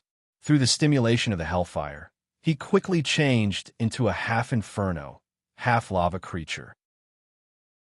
Not long after, a giant of more than 20 feet tall appeared on the battlefield. At this time, the dog trainer's lower body had turned into a pile of flowing lava, and his upper body had turned into the appearance of the burnt sacrifice demon. He roared at the sky, and the huge bat wings on his back flapped violently. The dog trainer was like a cannonball, ignoring the spinning wheel saws that scratched his body, and in an instant he pounced on the storm mech. Lava dripped from the lower body, and the surface of the storm mech's armor turned red, like a cooked crab. What the dog trainer was doing now was to raise his fist like a battering ram, and punch after punch to break the crab shell of the storm mech. Thump, thump, thump, thump, thump. Despite the fact that the mecha's cockpit had excellent shock-absorbing capabilities, the fat mayor still felt the violent vibrations coming from inside. His head was starting to feel a little dizzy. Moreover, without looking at the temperature indicator on the dashboard, he could feel the high temperature warning while sweating profusely. What should I do? Right, the storm mech still has 2 combat modules. Chapter 679. That thing is really exciting. Keys, who was standing on the top floor of the ship's stern, heard the words of the ogre Neru behind him. He did not even need to turn around to know that the ogre's eyes were burning with anticipation. It's a pity that the pilot is not very good at it. Shay, the genius craftsman, was also watching the mech battle outside the city, and he inferred something else from the appearance of the mech. It's a waste of the mechanical goblin's good craftsmanship. Although he did not know much about the engineering goblins, as a weapon master, Nera deeply agreed with Shay's evaluation of the fat mayor who controlled the storm mech. Let's find some parts later and assemble a new mech. Let me try. In fact, Keys was also a little tempted. After all, to be able to pilot a mech was definitely on the wish list of every man. Even after becoming a megalosaurus, this little romance still did not fade away. We'll each get one later. Hearing this, Shay could not help but knock on the head of his sanctioner body. He knew that he had work to do in the future. Unlike these guys who were fantasizing about piloting the mech, the fat mayor who was piloting the mech at this time was suffering. He was now eager to get out of the narrow and hot cockpit as soon as possible. The vibration caused by the dog tamer's continuous attacks made him feel like his stomach was overturned. No, he resisted the urge to vomit as his brain worked quickly. I have to quickly activate the second combat module. Otherwise, even if I don't get roasted, I'll faint in this cockpit. The fat mayor once again pulled the leather rope hanging down from the right side of the cockpit. He pulled hard, and the leather rope stretched a little further. The joints of the storm mech suddenly discharged a large amount of gas. The war machine quickly squatted down, and the 2 thick metal legs suddenly retracted into the mech's fortress-like body. Woo, woo, woo. A sound several times louder than the sound of a train suddenly rang out. The monsters who were slightly closer to the mech almost had their eardrums pierced. The storm mech, which had turned into a metal ball, began to roll forward. The dog tamer, who was lying on top of the mech, was like an obstacle, mercilessly crushed by the wheels of the storm mech. Even with his semi-elemental body, the hound tamer was still severely injured. His upper body, which resembled a burnt offering fiend, had almost turned into a piece of paper. His sternum, horns, and skull had all shattered into pieces, sinking into the mud formed from flesh and blood. When the evil crows saw this, they all had thoughts of retreating. As for the blazing shadow beasts, they all ran to the side of the tribulation general and let out waves of wails. What's there to cry about? The dog tamer was still a calamity general, so he wouldn't die so easily. The lava on his lower body flowed into the swamp of flesh and blood, and his broken body began to regenerate rapidly. Attack Soft Maple City, leave that mech to me. I don't believe there's another mech in this city that can be used. Calamity General, who had regained his vitality, gritted his teeth and ordered his monster army to attack Soft Maple City. There's no other way. I can only use magic to deal with this storm mech. The hound tamer stood up and extended his palm towards the war machine that was turning around and preparing to crush him again. His mouth began to mutter a spell. Powerful breath of the rust monster. The obscure spell gradually took shape. As he successfully cast the spell, a large amount of yellowish-brown, cone-shaped gas quickly spewed out of his mouth, and hit the surface of the storm mech directly. This kind of spell, which was taught by the Emperor, was widely used by the Calamity General in the Ancient War. It was very good against the steel weapons and various war machines of the dwarf and human coalition forces. However, the Hound Tamer knew that his spell could only affect the storm mech for a short while. This was because the mech's armor defense mechanism had a special anti-rust coating. After the armor was rusted, the special alchemy coating inside would penetrate the surface of the armor, and then the spell would no longer have any effect on the mech in a short period of time. If there was more than one mech on the battlefield, the Calamity General in the Ancient War would be restrained and unable to get rid of the affected mech during the time when the rust spell took effect. Then, it would not be long before that mech became the vanguard of the counterattack. If there were other Calamity General with superior spellcasting ability, it would be fine. However, for the Hound Tamer, who had limited spellcasting ability and usually used physical attacks as his fighting style, the steel lump that had no weakness was completely his nightmare. Therefore, he did not use the spell at the beginning. He had just been testing to see if there was a second storm mech that could be used in Soft Maple City. Now, he came to a negative conjecture, so he decisively used the powerful breath of the rust monster, wanting to end the battle in one fell swoop. As long as he could dismantle this mech, the following battle could be regarded as a great victory even if Soft Maple City was not destroyed. After all, the storm mech was not cheap. The Ramsey people were not extravagant enough to list it as the standard equipment of the army. Destroying one would definitely hurt the forces of the rebellion against the Emperor. What's wrong with that thing? Didn't it still move just now? The reconnaissance team, hiding in the woods outside the city, looked at the scene of the mech fighting the Calamity General in the distance outside Soft Maple City. One of them saw that the storm mech had stopped moving and could not help but ask. They were the reconnaissance team of the Four-City Alliance Army. They set out from Juniper Village to investigate the situation in Soft Maple City. But now, it seemed that Soft Maple City was dealing with the monsters with ease. Although they did not know that the one who led the monsters to attack the city was not the Emperor, but just a Calamity General, from the terrifying appearance of the Hound Tamer, the reconnaissance team did not think that he was just an ordinary soldier. However, such a terrible monster was almost killed by a war machine that jumped out of the city. This group of reconnaissance teams could not help but have a great interest in the storm mech. The one who led this team was none other than the leader of the rebels, Harrow. The one who had just asked the question was a senior battlefield observer from Emeraldwood City. Hearing the other party's doubts, and thinking of a yellow-brown cone-shaped gas that the terrible lava giant, that did not know the Hound Tamer, had just spewed out, he immediately took out a small note from his belt, licked it on his tongue, and then shook it twice. The originally white piece of paper slowly turned red. So that's how it is, Rake silently thought. Chapter 680. The test paper turned red, and Rake confirmed his conjecture. Calamity had just used magic to corrode the war machine, and its parts might have been damaged, so it had to stop charging. Sure enough, only magic can defeat magic. This thought made Rake feel a little lost. As an alchemist, he could certainly mix some alchemy potions to simulate the effect of magic. However, when facing a tribulation general, it was still unknown how useful those little tricks would be.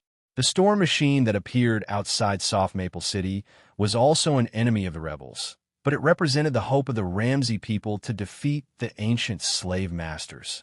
To be honest, Rake didn't want it to be destroyed here, but he also knew that now was not the time to be sad. We can go back now. It seems like the Calamity General has already defeated the war machine, but it might take some time to dismantle it. Soft Maple City still has a chance to evacuate some people. The leader of the rebels ordered the scouting team.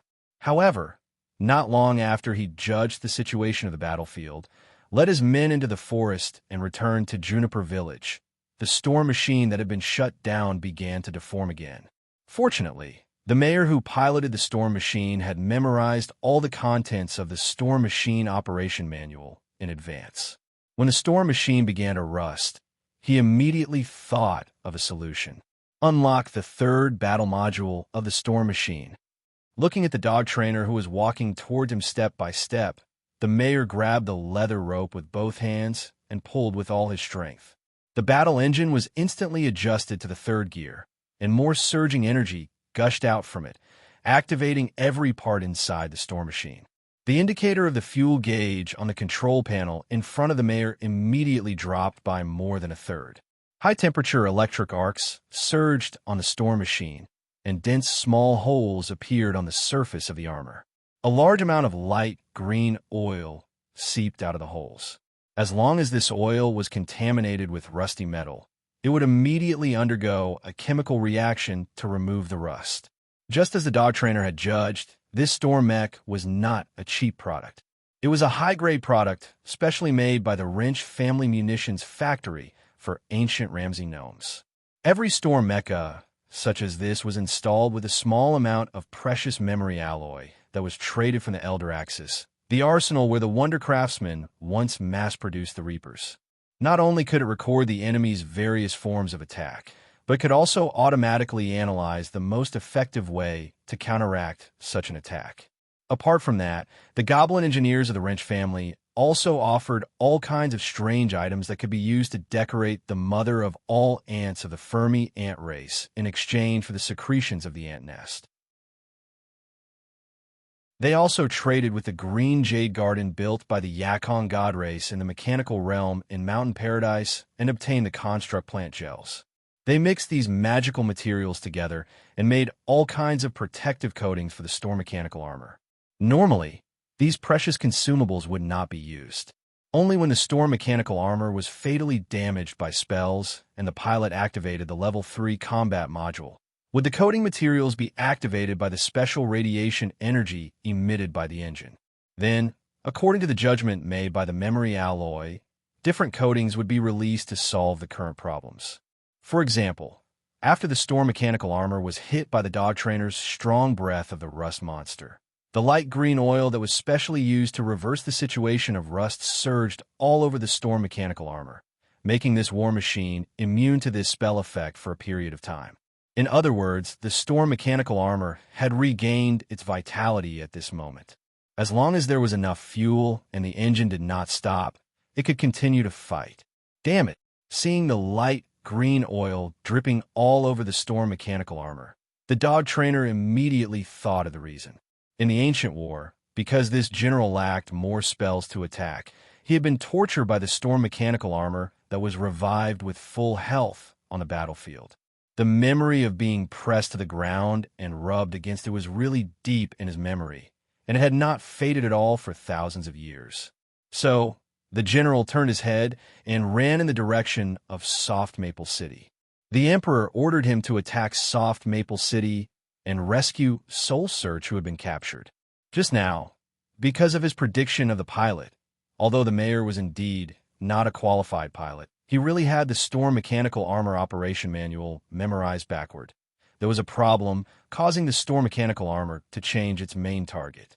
But looking at the current situation, the storm mech had already activated the third-level combat module. If the dog tamer continued to stubbornly go against it, then not only would it be impossible to beat this war machine, but it would also likely suffer a tragic beating. Rather than that, he might as well plunge into Soft Maple City. Even if he could not take down the city, even if he could not rescue Soul Search, at least the storm mechanical armor would not dare to use such a tyrannical battle mode to attack him in the city.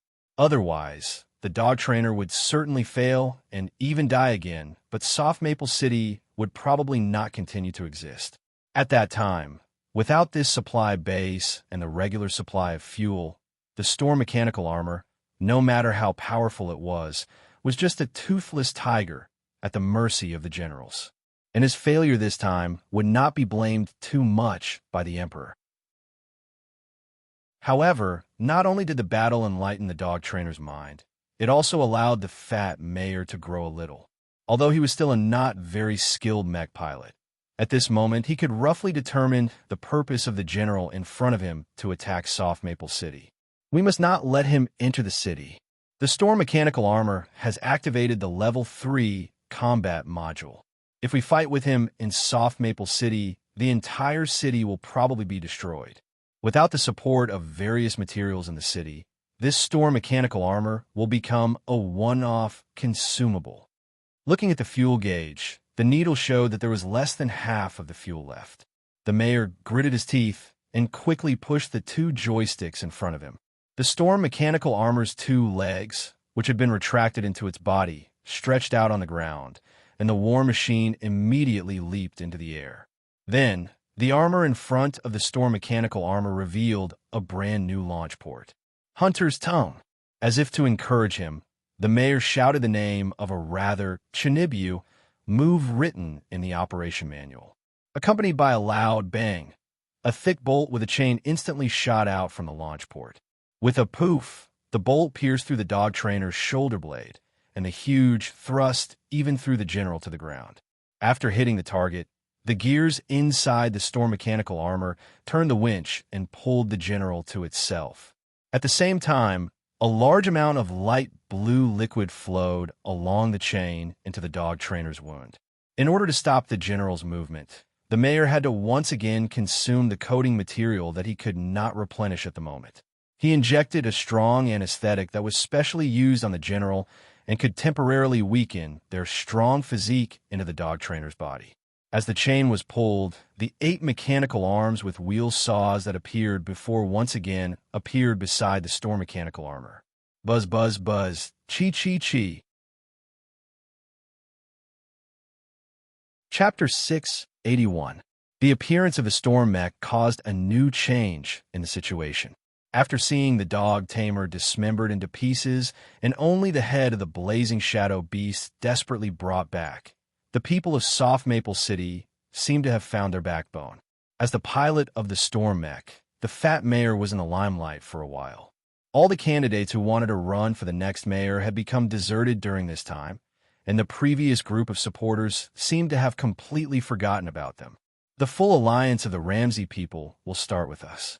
Soft Maple, Greenwood, Red Pine, Black Willow, and Blue Maple will form an unbreakable alliance. The mayor of Red Pine City bowed to the mayor of Soft Maple City and said, "Together, we will resist the awakening of the Emperor." Previously, after the reconnaissance team returned to Juniper Village, the alliance of the 4 cities immediately sent a special envoy, the mayor of Red Pine City, as the representative of the other mayors, to take on the role of the leader of the envoy group and rush to Soft Maple City. Originally, his purpose of coming was to ask the mayor of Soft Maple City to issue a notice of evacuation. However, when he saw the wreckage of the dog tamer outside the city and the storm mech standing in the mayor's residence, he immediately drafted another agreement.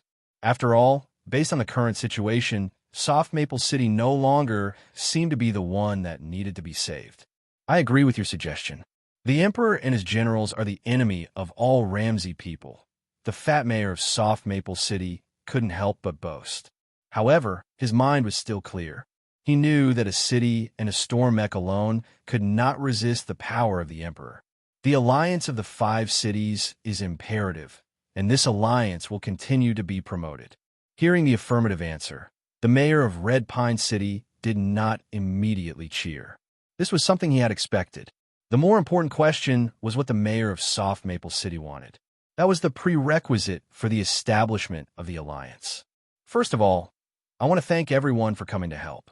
Even if Soft Maple City has a strong and sufficient defense force, everyone who is willing to help us is a treasure. However, just like the proverb, a snake without a head cannot move, the 5 cities have united together. In order to twist all the forces into a rope, we need a unified leader. Sir, currently, Red Pine, Black Willow, Blue Maple, and Emerald would have already elected Green from Emeraldwood City as the leader of the alliance. If you bring your city and join us, we will have 5 people, which is just enough to form a council to vote on decisions. Mayor Hong Song was a shrewd old man. He naturally knew what the mayor was planning, but he didn't have to accept everything from the beginning. Seeing that Mayor Hong Song rejected his wishes, the mayor of Soft Maple didn't seem to be offended. You just told me that the 4-city alliance army has already arrived near Soft Maple City. With so many people marching together, there weren't many villages and fortresses that could be used as garrisons. Now, where is the Alliance army stationed? Can we go and discuss this with the mayors? Discuss instead of face to face. The fat mayor's choice of words was very precise. If they were to meet face to face, they would have to meet face to face. But the discussion could also be carried out while sitting in the storm mech. Of course, if he wanted to reactivate the storm mech, he would have to wait for at least 2 weeks. The alchemists in the city needed this time to refine the light and heavy oil. However, Mayor Hong Song didn't know this. His face suddenly became a little nervous, and his mood began to become complicated. However, before the more awkward conversation could take place, another more important matter grabbed the mayor's attention. He ended the negotiation in advance and arranged for the delegation to settle down in the post house. The dwarves are coming with the icebreaker. After reading the copper tube message from the attendant, the smug mayor of Soft Maple couldn't help but frown. Why are they coming at this time?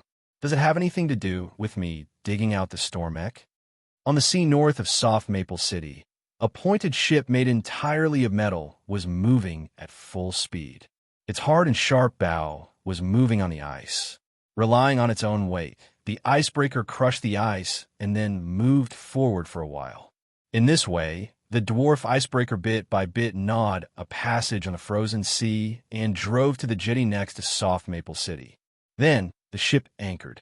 The ship didn't move into the mooring because the Leviathan was there.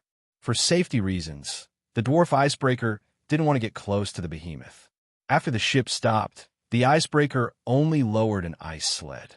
Even for dwarves, this means of transportation was a little too crowded to carry 6 passengers at the same time. I'm going to start Darport. The dwarf pilot sitting at the end of the ice sled shouted. Darport, who led the team, made a no-problem gesture, and the vehicle began to move on the ice. The 6 dwarves were a typical configuration of an adventure team. The leader was the illusionist Darport, who was also responsible for external affairs. The remaining 5 members were a rogue, a monk, and 3 spear and shield warriors.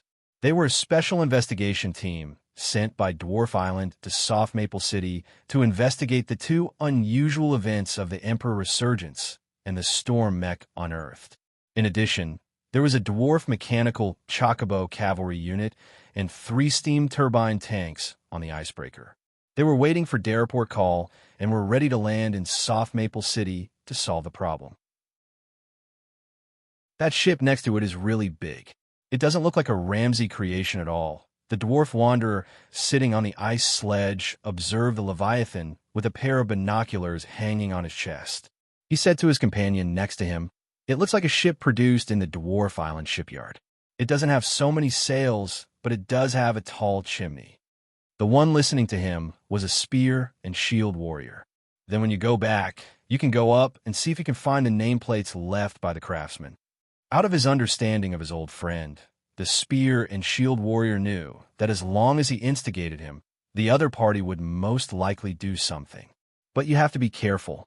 Don't go into their treasure vault and get locked by the treasure chest. Haha. While the dwarves were quarreling, Quess, who was standing on the stern of the ship, cast his gaze towards them. The Ramsey gnomes aren't like their other cousins with elven blood. Their ears aren't as sharp. Their bodies are slightly stronger, and the 2 spear and shield warriors seem to have undergone some degree of mechanical transformation. There are metal parts in their limbs.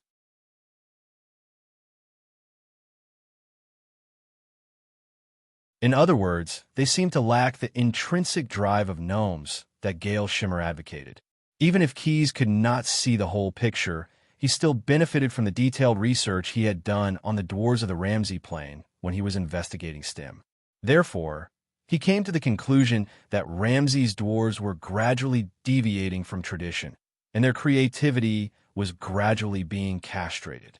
The reason for this may be that the stable financial system has provided for thousands of years of good living. It may also be that STEM's appearance caused more Ramsey's dwarves to divert a lot of their attention to virtual games. Therefore, their technological inventions seem to be stagnant. The mechanical chocobo, which had been perfected more than 1,000 years ago, was still in use today. The steam turbine tank, which was invented more than 1,000 years ago, was still in service today. It was simply too stable for the dwarves. No wonder the god of virtual games took such a big risk. I'm afraid he's now in a dilemma.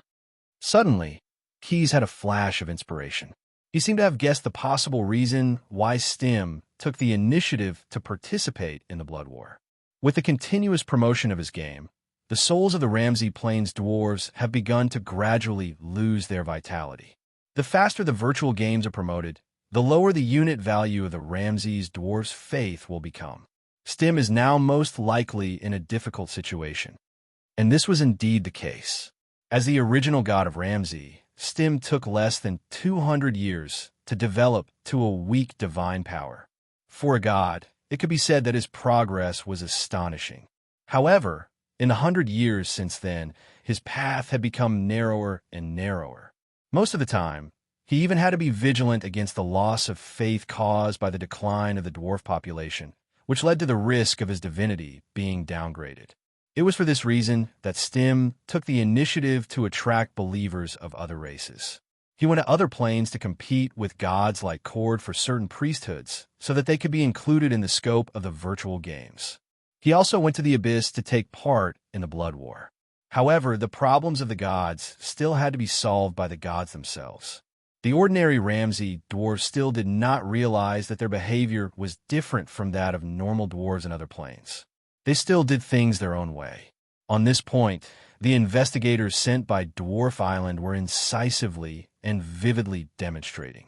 When the ice sleigh drove to the breakwater, the driver in charge of driving the vehicle pressed a button on the control panel, and the vehicle changed into a different style. The blades and tracks were retracted from the support frame below, and 2 forewheels replaced them. The vehicle dragged the dwarves from the shore to the mayor's residence. It went on a rampage all the way, not caring about whether there were pedestrians or stalls on the street. In the face of the abuse of the citizens, the dwarven investigators on the vehicle responded with ridicule as a counterattack. Although the 6 of them were going to the mayor's residence, they did not want to pay a visit to the mayor of Soft Maple City. The gnomes driving the vehicle smashed open the door of the mayor's residence. Dara Potter, who was the leader, directly cast an illusion on the mercenaries who wanted to stop them, causing those dizzy fellows to punch and kick each other, fighting fiercely. Their target was the storm mech that was parked in the courtyard. The midget who was driving the car drifted and stopped the car beside the mech. With the help of the monks, Dara Potter quickly reached the top of the storm mech.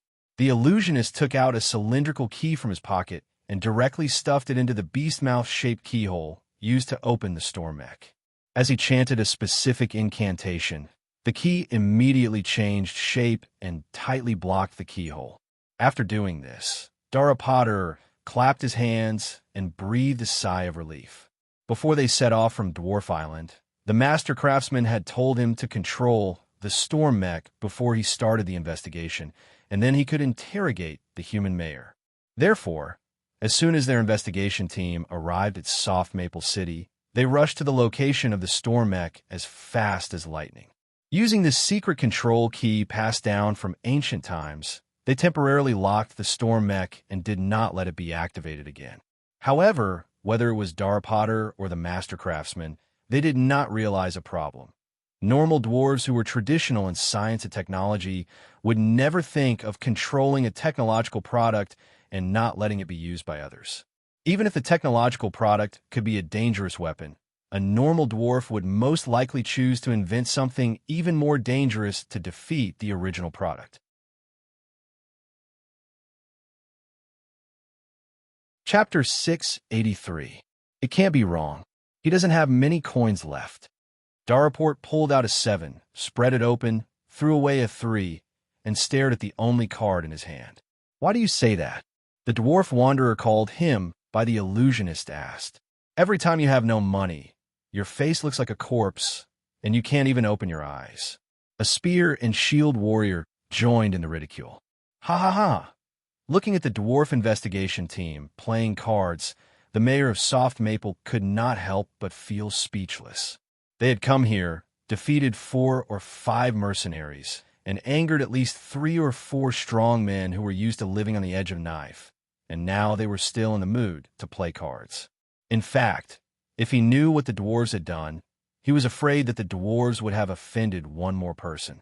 Distinguished guests of Dwarf Island, the mayor, who did not want to wait any longer, finally took the initiative to ask, "Has Dwarf Island received a message from Soft Maple City?" The Emperor had already awakened and was plotting something on that mountaintop. Did the Dwarf Island not send out more troops? I mean, if you only came to Soft Maple City, I'm afraid that the manpower is still a bit stretched. Everyone, our host can't wait any longer. Daraport threw the cards aside. He was definitely going to lose this round, so he wanted to talk to the fat mayor to get rid of the money. He's not even willing to give us the time to play around. The mayor did not pay attention to him, but quietly waited for him to answer his doubts. Seeing this, Daraport smiled and flipped the card table in the midst of his companion's curses. "We have received information. More of the Dwarf Island's reinforcements were in that icebreaker. However, we are an investigation team, and we are here to find out the situation first. What do you want to know?" The mayor of Soft Maple City asked in return. Daraport walked in front of him. "Everything," the dwarf illusionist said concisely, pointing to the storm mech standing behind him. "Who discovered this ancient war machine? And how did the Emperor and his minions awaken?" The master craftsman of Dwarf Island specifically asked us to investigate this matter. He didn't ask, "How do you want to investigate?" Based on the fat mayor's understanding of the dwarves, if they already had a goal in mind, they would definitely come up with more than one plan before carrying it out. To ordinary humans, the dwarf's brain circuit was really hard to understand, which was why he didn't want to waste time asking questions that he couldn't possibly understand. "What do you need us to do?" "What I mean is," he purposely emphasized the word us. After careful consideration, he told her about the alliance of cities. The few cities near Soft Maple City, Red Pine, Emerald Wood, Black Willow, and Lawn Maple have formed an alliance. I have just agreed to join on behalf of Soft Maple. So, if you want to investigate the whole story of the Emperor's revival, we can definitely provide you with more detailed information. After all, the activities of the monsters have long been. Hearing the mayor of Soft Maple mention the alliance of several Ramsey city-states, Daraport's expression froze, and his button-sized nose twitched twice. "When did you guys form an alliance? Why didn't Dwarf Island receive any notice?" "Just now," the fat mayor replied with some self-restraint. The arrogant dwarf investigator became impatient, and he seemed to feel that he had won back a step. The Emperor's revival is already set in stone. The monsters under his command have already invaded Soft Maple City's territory for many days.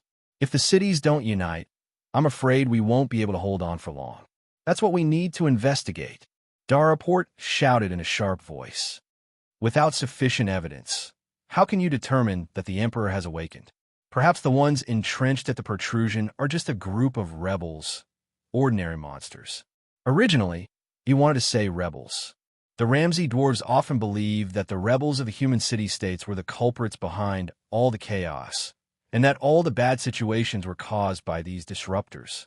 However, when the dwarves' icebreaker sailed into Soft Maple City's harbor, they did see some wreckage belonging to the monsters on the ice. Therefore, he had to change his words. "Let's go and take a look at the protrusion." After arguing with the fat mayor for a while, Daraport immediately called out to the members of his investigation team. "Check if the situation there is true, or if someone is deliberately causing trouble." Before leaving, the master craftsman of Dwarf Island had reminded him that the purpose of this investigation of Soft Maple City was to control the storm mech and prevent the Ramsey humans from casually using this advanced war weapon bought by the ancient dwarves. Another important task was to use attacks to test whether the Emperor had really escaped or if it was just a gimmick made up by the Ramsey people. For this reason, not only were their investigation team equipped with the professions of a standard adventurer team, but they also had several magical items as tools to test the waters. Daraport could not wait to personally test whether the fat mayor's words were true. However, he had never thought that since he was in such a hurry, why would he organize his team members to play a card game just now? Perhaps this lack of self-control and concentration was the problem of the Ramsey dwarfs. But they did not realize this at all. Instead, they thought that this was the normal working state of the dwarf race. Now, with Daraport's order, the group of grumpy little brothers immediately had an upper limit. They got on the vehicle that they had used to hurry on their journey. After starting the engine, they drove towards the city gate of Soft Maple City at lightning speed. Fortunately, the ones guarding the city gate were the Steel Fork Battalion, who had loose military discipline, and not the sacred warriors of Haones who liked to be stubborn, or the mercenaries who had a grudge with the dwarf investigation team. Otherwise, another fierce internal strife would have broken out in the city. It's really a strong spell fluctuation. Sitting in the front of the vehicle, Darapotter had been examining a detection instrument in his hand after they left the city gate. The pointer on the instrument was swaying nonstop. There's indeed a calamity, general-level spellcaster. Gradually, the illusionist suddenly felt that it was a little too hasty to rashly investigate.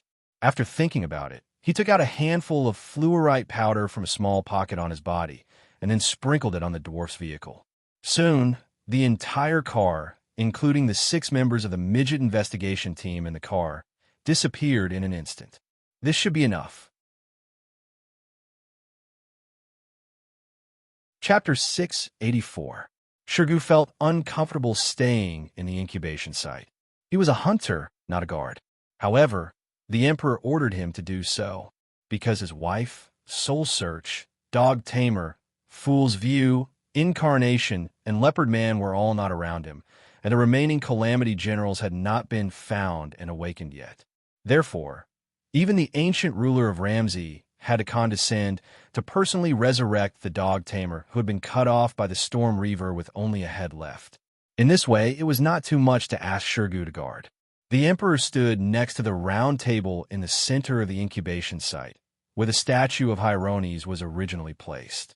Now, it had been temporarily changed into an experimental console. He placed all the materials one by one around the Dog Tamer's head. The molted skin of the horned viper, the sacks of the toad, and a fresh, headless corpse of the blazing shadow beast. Counting silently, the Emperor grabbed a blazing shadow beast that was too close, cut off the poor beast's head with his huge claws, and burned it to ashes with black flames. A dark spell came out of his mouth, and the materials slowly approached the Dog Tamer's head as if they were pulled by invisible hands. The Calamity Generals' heads slowly rose, and under the bonding of other materials, they quickly pressed against the blazing shadow beast body. Red lightning suddenly appeared and crackled nonstop, as if it was threading a needle through the glued corpses. After a while, the body slowly came to life. The Dog Tamer opened his eyes. "My lord." A group of grumpy, young men drove from Soft Maple City to the protrusion. Darapotter carefully maintained the illusion spell. Along the way, they saw all kinds of monsters. Raven men climbing on the cliffs, blazing shadow beasts wandering and patrolling, drooping horse heads hanging on the branches, horse-headed water monsters whispering and talking in the frozen shallows. There seemed to be a lot of monsters here. The dwarf rogue communicated with his companions in sign language. Different kinds of monsters. Without a commander, they certainly can't live in peace here. "Shut up. We just want to find the commander." Darapot glared at him, but he also explained with sign language. "The master craftsman needs to find out if the calamity is behind this, or if the Emperor is preparing for revenge. According to the records in the ancient books, that guy has been firmly sealed by the Great Gaul Dazzling Gold. There is no reason for him to be suddenly awakened." Due to the concealment of the illusion, the monsters did not notice them driving the car. It didn't take long for the gnome investigators to reach the bottom of the protrusion. For the rest of the journey, they could not rely on transportation. Daraport ordered his team members to form a defensive formation. The spear and shield warriors lined up on the periphery. The monks were ready to attack. The rogues set up many traps around them, and Daraport, the illusionist, was ready to cast spells. The master craftsman said that as long as I launch this thing, the leader of the dwarf investigation team took out a firecracker and lit the fuse with a lighter. If the Emperor is here, he'll definitely run out. After saying this, the firecracker in his hand shot up into the sky and turned into a firework. Moreover, as the firework bloomed, a shrill sound resounded through the sky and could even be heard in the distant soft Maple City. Is it delicious? Gold, dazzling gold. Hearing this voice, the eyes of the emperor, who had just resurrected the dog trainer, turned into a raging flame, as if something had begun to burn in his heart. His giant hand, which only had 4 fingers, opened, and a light screen made of dark green flames appeared in his palm. Through this light curtain, the emperor saw a group of gnomes at the bottom of the protrusion using illusions to hide their figures. "Clean up those scum for me," the emperor yelled at the dog trainer. Just like those people who love to show off what they lack, the ancient emperor, Ramsay, who was humiliated by the gnome god's joke prop, was now very concerned about his face. Therefore, although he was burning with anger, he still did not do it himself, but let the calamity under his command serve him. After receiving his master's order, the dog trainer immediately carried it out.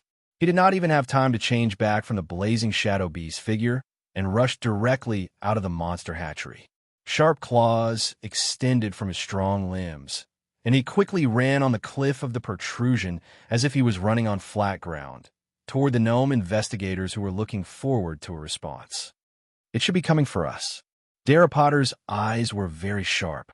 From afar, he saw the blazing shadow beast with a burning head on its head, so he immediately shouted to his companions, "Be careful of the enemy. It shouldn't be the emperor. Let's test his strength." The dog trainer still maintained his previous habits. He was keen on hand-to-hand combat and did not like to use magic. The other heart in his chest, like an engine, emitted a dazzling red light. In the state of overload, he had far more speed and strength than ordinary blazing shadow beasts. "What a fast speed!" Potter frowned. Without waiting for the captain's order, several spear and shield warriors took the initiative to shoot at the dog trainer based on their experience. "We must not let that monster get close to us. We are definitely at a disadvantage if we engage in hand-to-hand combat with it." Compared with many races, the physique of the gnomes was actually relatively weak. Even if they became combat professionals, they did not necessarily have any advantages. They accepted this very calmly, without any inferiority complex at all. In order to make up for this shortcoming, the gnomes developed some professional variants with their own racial characteristics. For example, the spear and shield warrior was somewhat similar to the gun warrior. They used shields, advanced firearms, and a variety of bullets to fight. A spear and shield warrior usually carried at least 2 firearms, and different firearms used different bullets. When dealing with enemies like the dog trainer, who moved very fast, these gnome warriors all changed to repeating rifles. "Eat our bullets, stupid big dog." With a slightly frivolous ridicule, the 4 strong gnome shield warriors pulled the triggers almost at the same time. Their guns were now loaded with silent bullets. There was no smoke, and the gunshots were still very soft, but the firing rate was very high. Puff, puff, puff, puff. The continuous strafing caused the bullets to cross into a barrage. The dog trainer could not dodge, and the body of this general burst out a little blood. However, the damage caused by these silent bullets was only so. On the body that looked like a blazing shadow beast, dense bone plates gradually replaced the original skin. Except for a few joints in the front half of the body, all the parts had been covered by the bone plates, and the bullets could not break through at all. Chapter 685. Use heavy impact bullets. Seeing this, the pygmy spear and shield warriors immediately switched to another gun and used another type of bullet against the hound tamer. Bang, bang, bang. The thick barrels were stuffed with bullets about the thickness of their wrists. As they pulled the trigger, heavy impact bullets were constantly ejected from the muzzle. However, because this type of gun was a single shot pump, it could not form an effective suppressive fire. They could only rely on the tacit understanding they had in the past, one after another, and try not to let the attack have any stagnation. In fact, in addition to the spear and shield warriors launching long-range attacks, the remaining pygmy investigators were not idle either. The monk under the foot had already set up his stance. As long as the enemy rushed over, he could immediately rush over and use foot trip on them. The pygmy rogue put his hand on the remote control, ready to activate the several traps he had set up at any time. Dara Potter had also prepared his hand gestures, and his illusion was ready. He was just waiting for the Hound Tamer to crash into them. However, what they did not expect was that the Hound Tamer, a monster who had been maintaining a reckless posture, suddenly adjusted its attack mode after being hit by 2 heavy impact bullets. It spat out a mouthful of old phlegm that it had been preparing for a long time. Lava Bomb. Unlike the fireballs spat out by ordinary Blaze Shadow beasts, the lava bomb spat out by the Tribulation General's head was obviously more powerful. In the face of the lava bomb wrapped in blazing flames, several pygmy investigators decisively chose to retreat. Dara Potter threw out an illusion of delayed casting to block the enemy, and then immediately ordered his men, "Get in the car and retreat. Call the mechanical chocobo cavalry and steam tanks for support." This is not an ordinary monster. It may be the Tribulation General. There was no doubt that as a spellcaster, he was aware of the attack's energy level when the Hound Tamer spat out the lava bomb. In all fairness, Dara Potter did not expect the monsters here to be so powerful. It shouldn't be the humans of Soft Maple City. After all, the Tribulation General has never cooperated with the Ramsey people. Since ancient times, they have only enslaved ordinary people.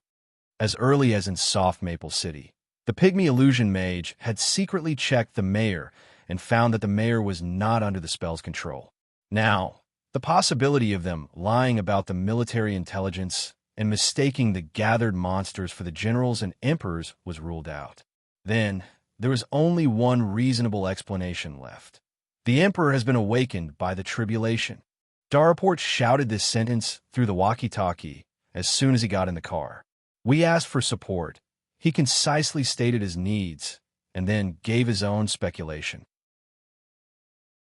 For some reason, the Emperor did not appear, but Tribulation General did run out. I suggest that the steam tanks and mechanical chocobo cavalry try to wipe out the monsters in this area. Check if the Emperor has yet to fully recover his strength. Roger that, the walkie-talkie replied. Take the investigators to the designated evacuation point. The icebreaker is also approaching that position. The cavalry and tanks are ready to be deployed. They will be there to support you. Therefore, the investigation team decisively changed direction and drove around the mountain road to the base of the protrusion.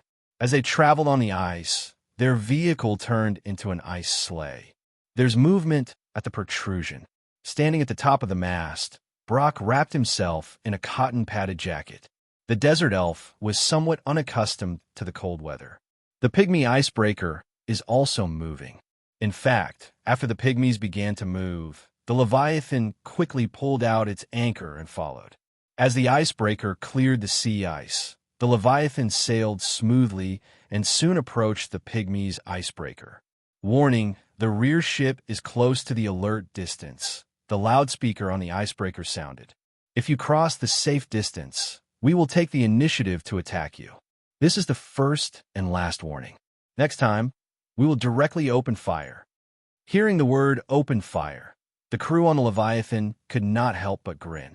They knew how fierce the firepower of the behemoth under their feet was. If it was a competition of opening fire, it was not afraid of anyone. However, Keyes had his own plan. Now is not a good time to declare a full-scale war with the Pygmy Island. Therefore, after receiving the dwarves' warning, the Leviathan did not stop, but it did slow down its sailing speed. It maintained a relatively suitable distance from the icebreaker and did not cross the red line. Signal them.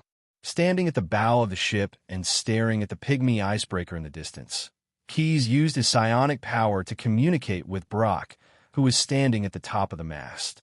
Say that we hope to provide help and request a meeting with them. Thanks to the field trip in the world of Ramsey, Keyes' subordinates, like the desert elves, learned to communicate using flag symbols from the looted chamber of Commerce Gold ships. He quickly conveyed the young Blue Dragon's message. We don't need help. Your request for a meeting is being evaluated. Do not continue to approach. It is recommended to stop the ship immediately. The loudspeaker on the icebreaker sounded again. Obviously, they had seen Brock's signal. After waiting for a while, without waiting for the pygmy's next notification, the semi-living Leviathan conveyed a message to Keys. An unknown object is approaching. It is suspected to be a pygmy diving vehicle. Should we sink it? After receiving a negative answer, the Leviathan no longer paid attention to the little thing that suddenly appeared. Keys was waiting for the other party to surface. A scallop-shaped submarine entered the water from the bottom of the icebreaker. Driven by a turbine, it sneaked all the way to the Leviathan. It first wandered around the bottom of the ship and carried out a reconnaissance. Then, it floated out of the sea at the stern of the ship. This was for safety. Generally speaking, the firepower of a ship was mostly on the sides and bow, and the stern usually did not have much firepower configuration. The pygmies drove the shell-shaped submarine to the surface and notified the Leviathan. Our meeting personnel have arrived. Please cooperate with them to board the ship. The shell opened a gap, and a loudspeaker poked out. The sound attracted the attention of the sailors, and they immediately ran to the stern with their weapons. Don't attack. Put down the suspension ladder and let their people climb up the stern. Key's voice sounded in everyone's mind. Chapter 686. The air quality on this ship is good. It's very clean. The representative who came for the meeting closed the box of smelling salts he had prepared and said to Keys, who was standing in front of him. He was the captain of the dwarf icebreaker. Out of curiosity, he wanted to see the giant Leviathan ship in person. Your ship is not bad, although it's still not as good as ours. Was it modified by the Dwarf Island shipyard? The dwarf representative didn't realize that he had gone off topic at all. He immediately asked what he was interested in. We belong to the scale of perpetual order. For Ramsey, it's still a very young chamber of commerce. Keys noticed the necklace hanging around the other's neck and said with a smile, "However, our current goal is to deal with the Emperor, Madam, and the 10 Generals of Calamity. This is also the wish of many in our organization. They are very dangerous." Seeing that the lie detector didn't give him any feedback, the dwarf representative nodded. "I believe what you said is true." He immediately changed the topic, "But we really don't need help. At least from the current situation, our armed forces are enough to deal with any possible risks. Your rash participation is likely to destroy the stability of the war." Stability of the war? Keys laughed in his heart. He didn't think so. Perhaps you are very confident in the technology you have mastered. However, the Emperor who has been awakened from the underground seal of Horones is not easy to deal with. We cannot interfere in your next battle.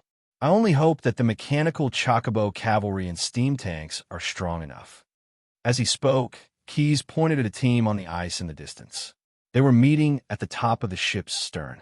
The view is very good, and they could see very far. Therefore, the actions of the dwarves could be seen clearly. The icebreaker was now anchored, and a large conveyor belt was added between its deck and the ice. The pygmy riders on the mechanical chocobos were put down one by one.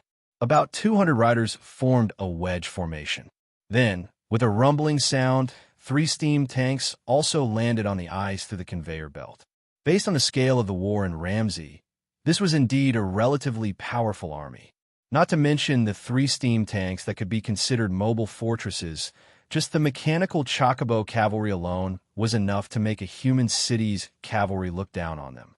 Their riders, also known as the midget pilots, all stayed within the half-encirclement of the armored saddles. Swords and sabers alone could hardly pose a threat to them.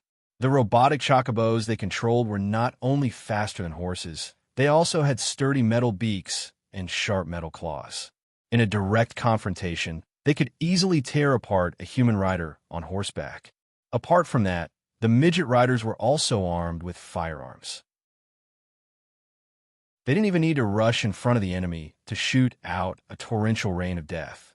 Judging from the blaze shadow beasts and raven men that appeared earlier, even the monsters created by the Emperor would not be able to withstand a single blow from the mechanical chocobo cavalry. They would not be able to withstand the barrage of firearms. Beep, beep, beep, beep, beep. From the saddle of each chocobo, A voice code indicating the charge command sounded. The sharp electronic sound pierced through the mechanical noise and reached the ears of every midget rider. They immediately gripped the steering wheel and pushed down the lever.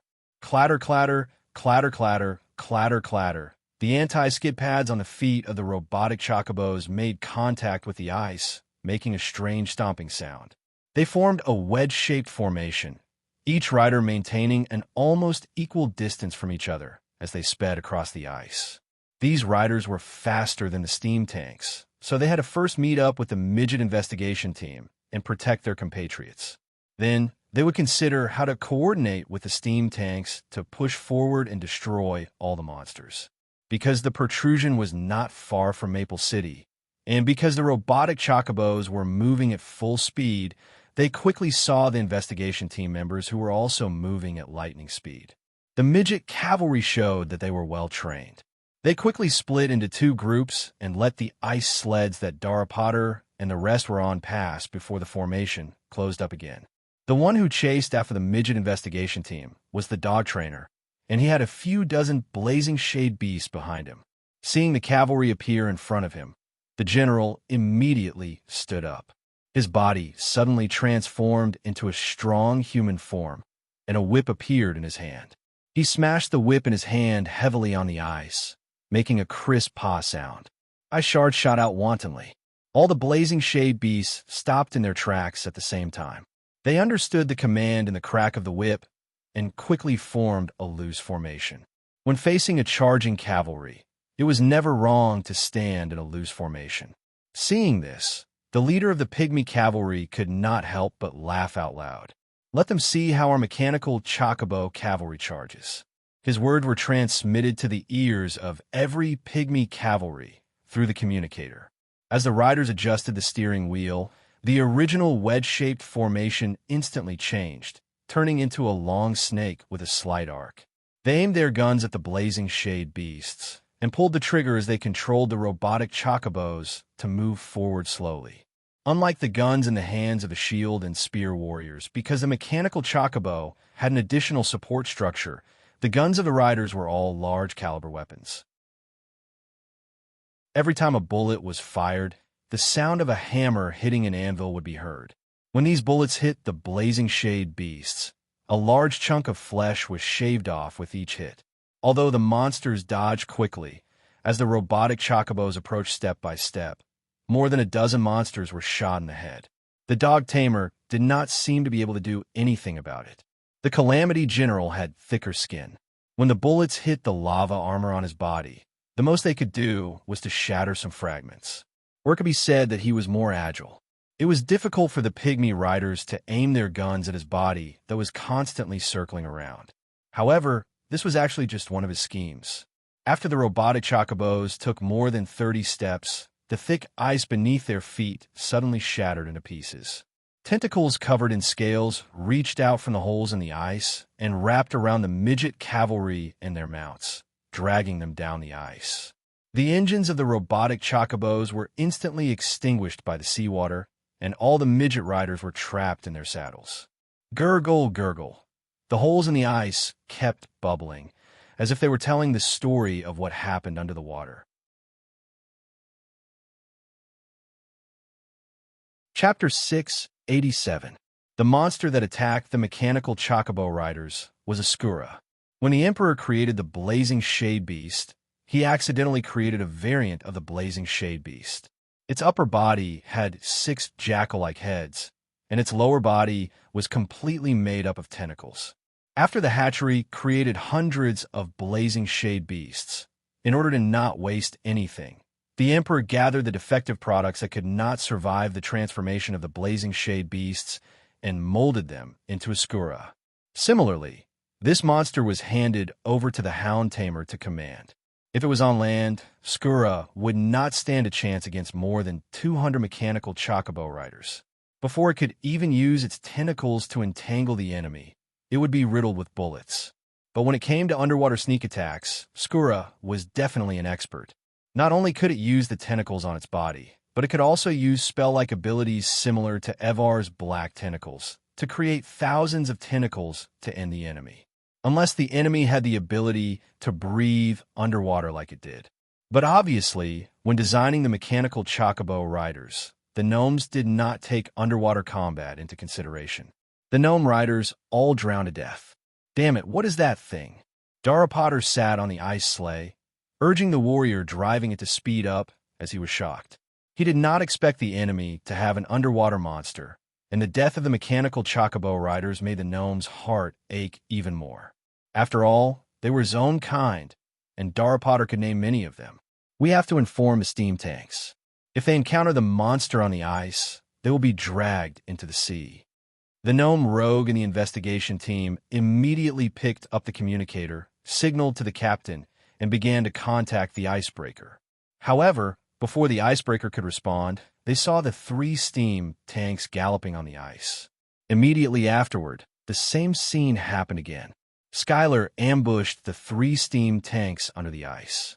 And this ambush was even more efficient than the one on the mechanical chocobo riders. The monster did not even use its tentacles to drag them.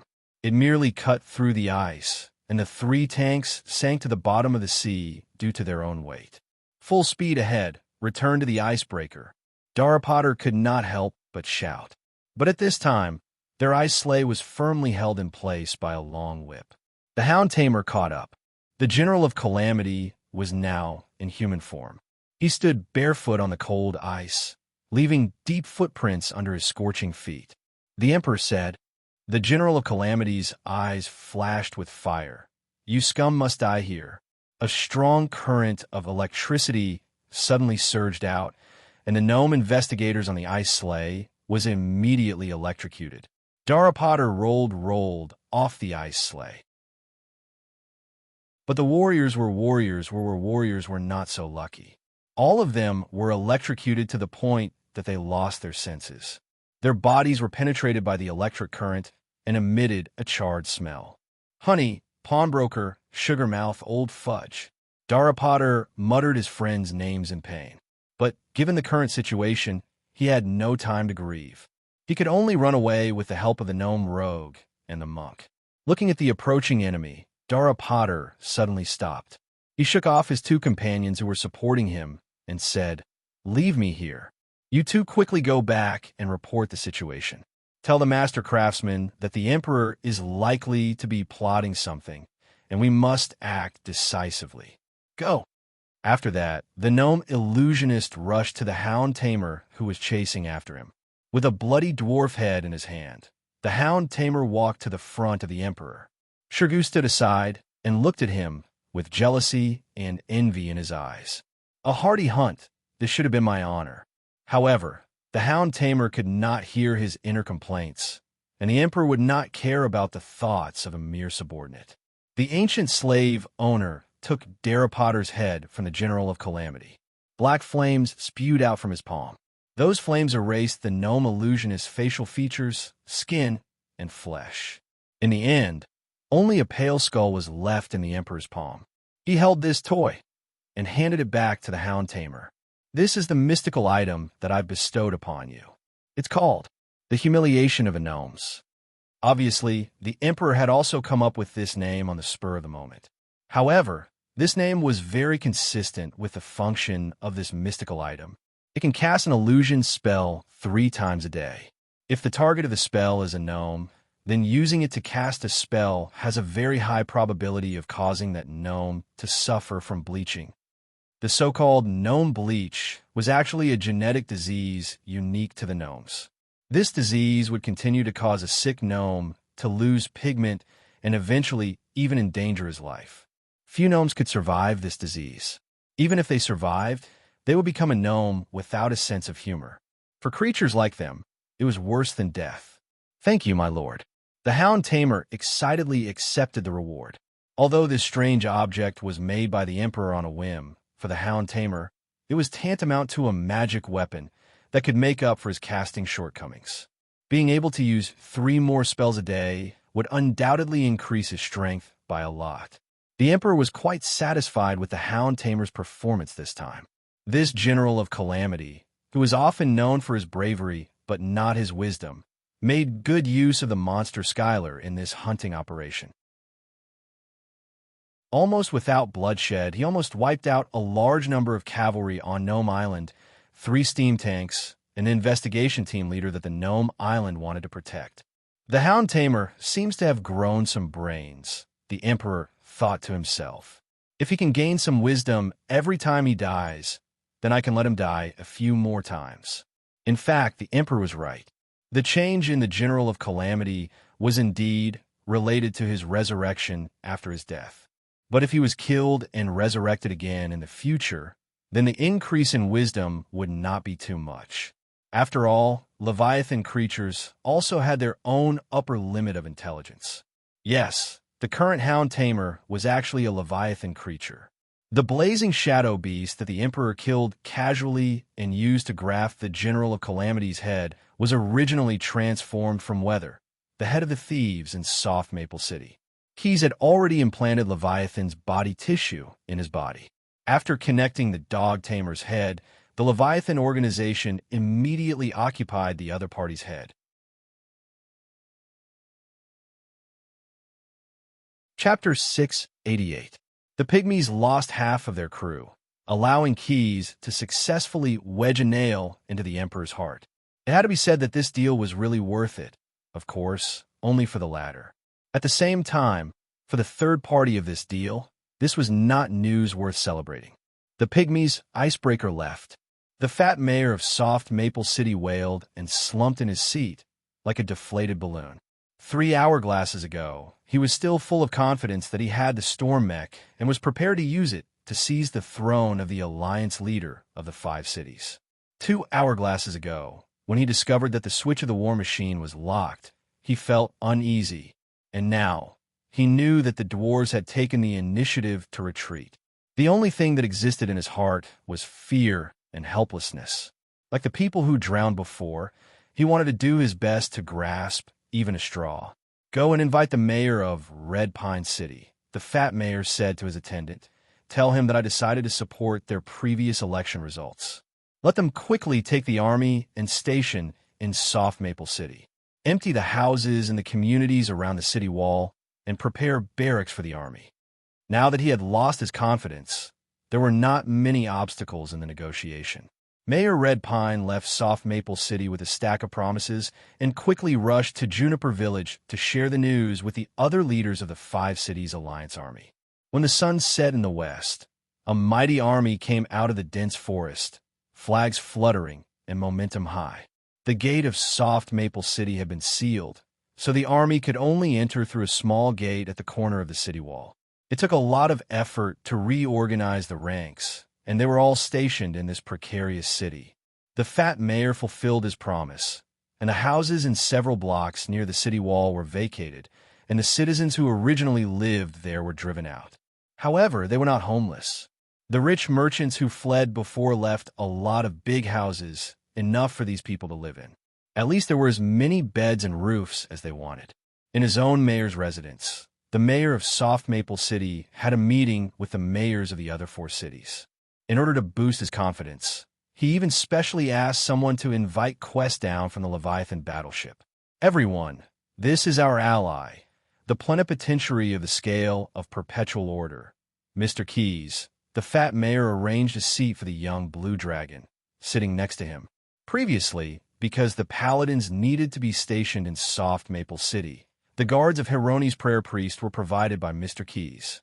They are reliable support against the Emperor. After seeing the Goliath's men, Mayor Green, who was a warrior by nature, was obviously very interested in the scale of perpetual order. He was very curious about the chamber organization that could have such elite warriors.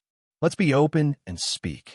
We want to know the exact strength of the Emperor now and the specific garrison forces in Soft Maple City. Green nodded to Keyes as a kind of greeting, then turned to look at the fat mayor. The armies of the 4 cities have basically become familiar with each other after a few days of joint marching, so we hope that Soft Maple's army can also join in. The so-called Soft Maple's army did not only refer to the Steel Fort camp.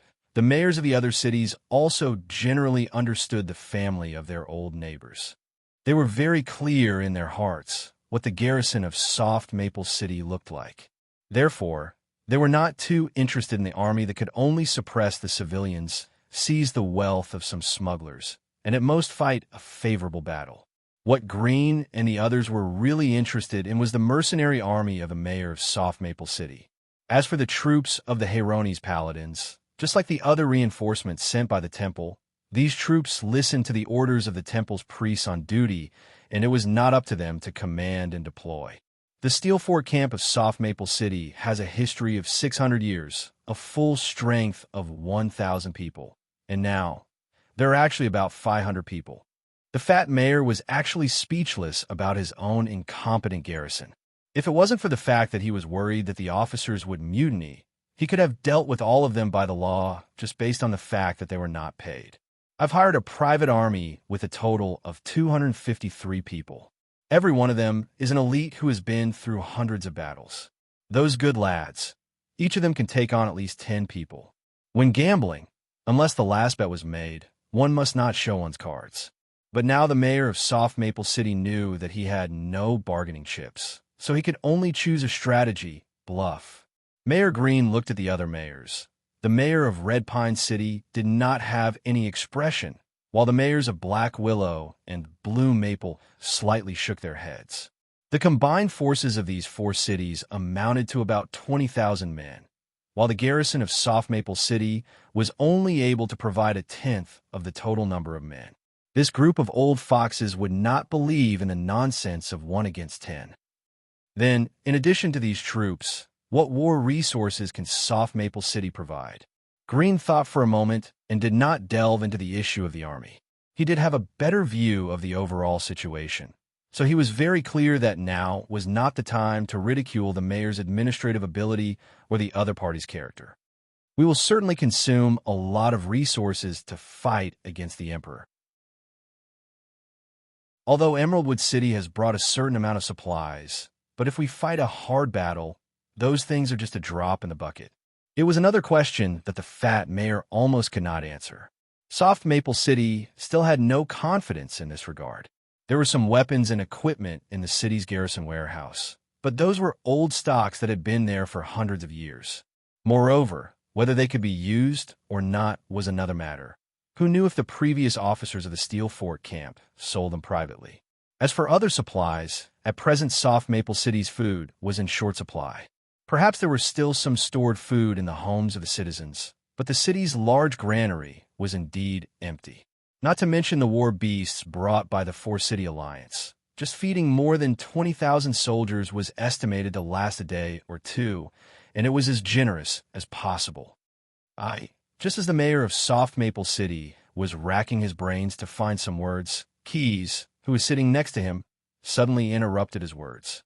Soft Maple City has an ancient war machine. As long as there is enough die, it can always fight on the battlefield. This sentence attracted the attention of all the mayors, and what he said next made them all perk up their ears. That mech should be the ancient Ramsey and the gnome's preparation for the possibility of the emperor being awakened. As far as I know, after the ancient war, there's still many mechs that are missing. So, I suspect that every city that has the seal of the Calamity General is like Soft Maple City, and such a war machine is buried in case of a rainy day. Everyone here might as well think, is there a suspicious mech buried in your city? Now that the emperor has been awakened, what we need to fight against him is the confidence of the Ramsey people. Chapter 689. When others constantly probed into your shortcomings, the best way to deal with it was not to evade, but to throw a question that was more interesting to the other party that you didn't understand. For example, what Keys just said. All the mayors present already knew that Soft Maple City had a storm mech. To be honest, if it weren't for the existence of this war machine, they wouldn't have to talk to the mayor of Soft Maple City. It would be a waste of time. Instead of that, they might as well take over the defense of the city by force. At most, they would just elect a puppet mayor. It was because the other party held the trump card that the leaders of the Four-City Alliance chose to discuss instead of directly making arrangements. However, Keys's words seemed to give them a wake-up call. I see, they all secretly pondered. The war machine may not only be in Soft Maple City, We just haven't found where it is buried." When all the thoughts were taken away by Keys, the young blue dragon threw out another question almost without thinking. Finding where the mech is buried is one thing. How to operate it is another. That kind of war machine is not a simple toy. It requires a very professional pilot and a special fuel to be able to move it. What fuel is needed? How can it be driven? How can the mech be driven? These mayors immediately gave feedback in their minds. But as experienced as they were, they all didn't ask directly. But that was enough. In just a few words, Keys had already grasped their lifeline. As for how to operate the mech, the theory behind the operation of the mech, and the problem of fuel, as he spoke, he pointed to the mayor of Soft Maple City. This pilot once operated the war machine and fought General Jia. He has the most right to speak. When everyone's eyes were on him, the fat mayor was extremely nervous. They still don't know that the mech is malfunctioning. He kept warning himself in his mind, but he put on a rather conceited expression and said in a relaxed tone, "Mr. Keys is right. I do have experience in this area. I used to be an alchemist in Soft Maple City. I know what kind of fuel that machine needs. You have to believe me, that thing is definitely not easy to configure. It fought a battle before and cut a fiery tribulation general into 17 or 18 pieces. The fuel tank of the storm mecha is still not full." Hearing his words, the other mayors looked at each other. Green took the lead and asked, "The mecha you're talking about should be the big guy in the courtyard, right? Shouldn't it be a creation of Dwarf Island? If we find the buried mechs, can we exchange them for that kind of fuel from the dwarves at the currency settlement center in every city?" "At present, we don't know." The fat mayor shrugged his shoulders. That mech was not made by the dwarves, but a powerful weapon that the ancient Ramsey people used buried underground resources to buy from arms dealers in other worlds through the dwarves. The gnomes did not know much about this type of mech. I tried to place an order at the currency settlement center, but the person in charge there hasn't replied to me yet. What he said was the truth. After the battle with the Hound Tamer, the fat mayor saw that the fuel tank was almost empty. The first thing he did was to go to the currency settlement center opened by the dwarves in the city, wanting to buy some ready-made light oil and heavy oil from there. However, the other party's trading staff said that they did not have those kinds of resources on hand, and that the Dwarf Island catalog did not have those two kinds of goods.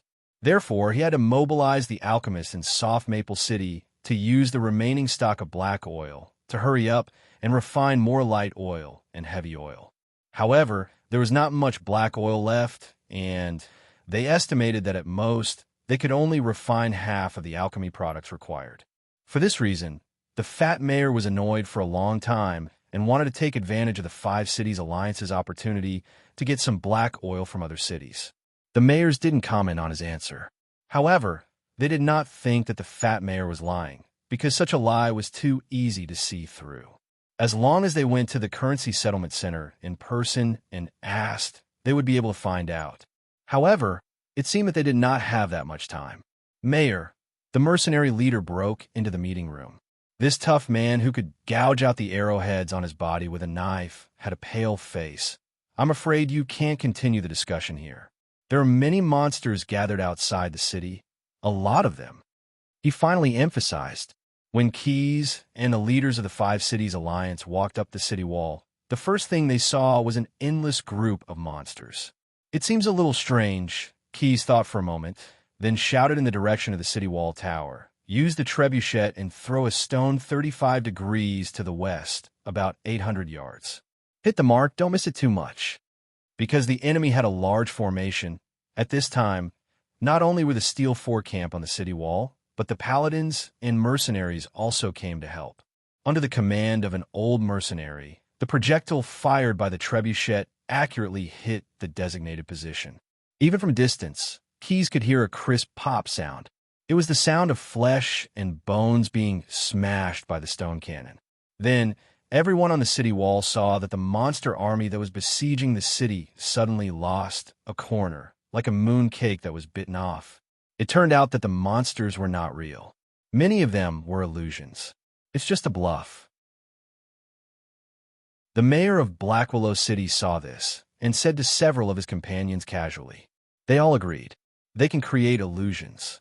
Unlike the other mayors, the fat mayor of Soft Maple City was not as optimistic as the other mayors.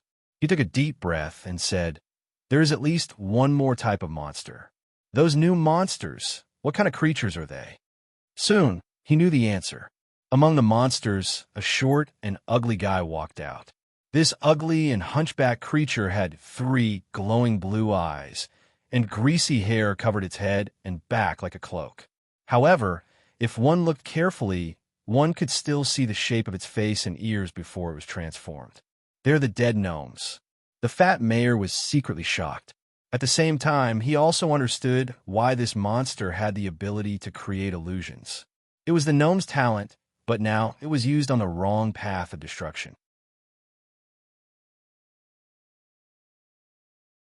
Chapter 690. The Emperor twisted the bodies of the dead gnomes and transformed them into little monsters, some kind of ugly little monster with 2 evil characteristics of cruel troublemakers and sadistic destroyers. The little monsters had a naughty nature, a wicked sense of humor, and a habit of wantonly destroying anything beautiful. A small number of little monsters inherited the gnome race's talent and had the ability to control illusions.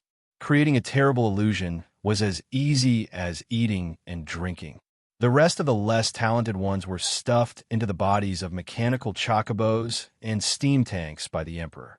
They were made into terrible half-biological, half-mechanical killers to complete the mission of destroying Soft Maple City.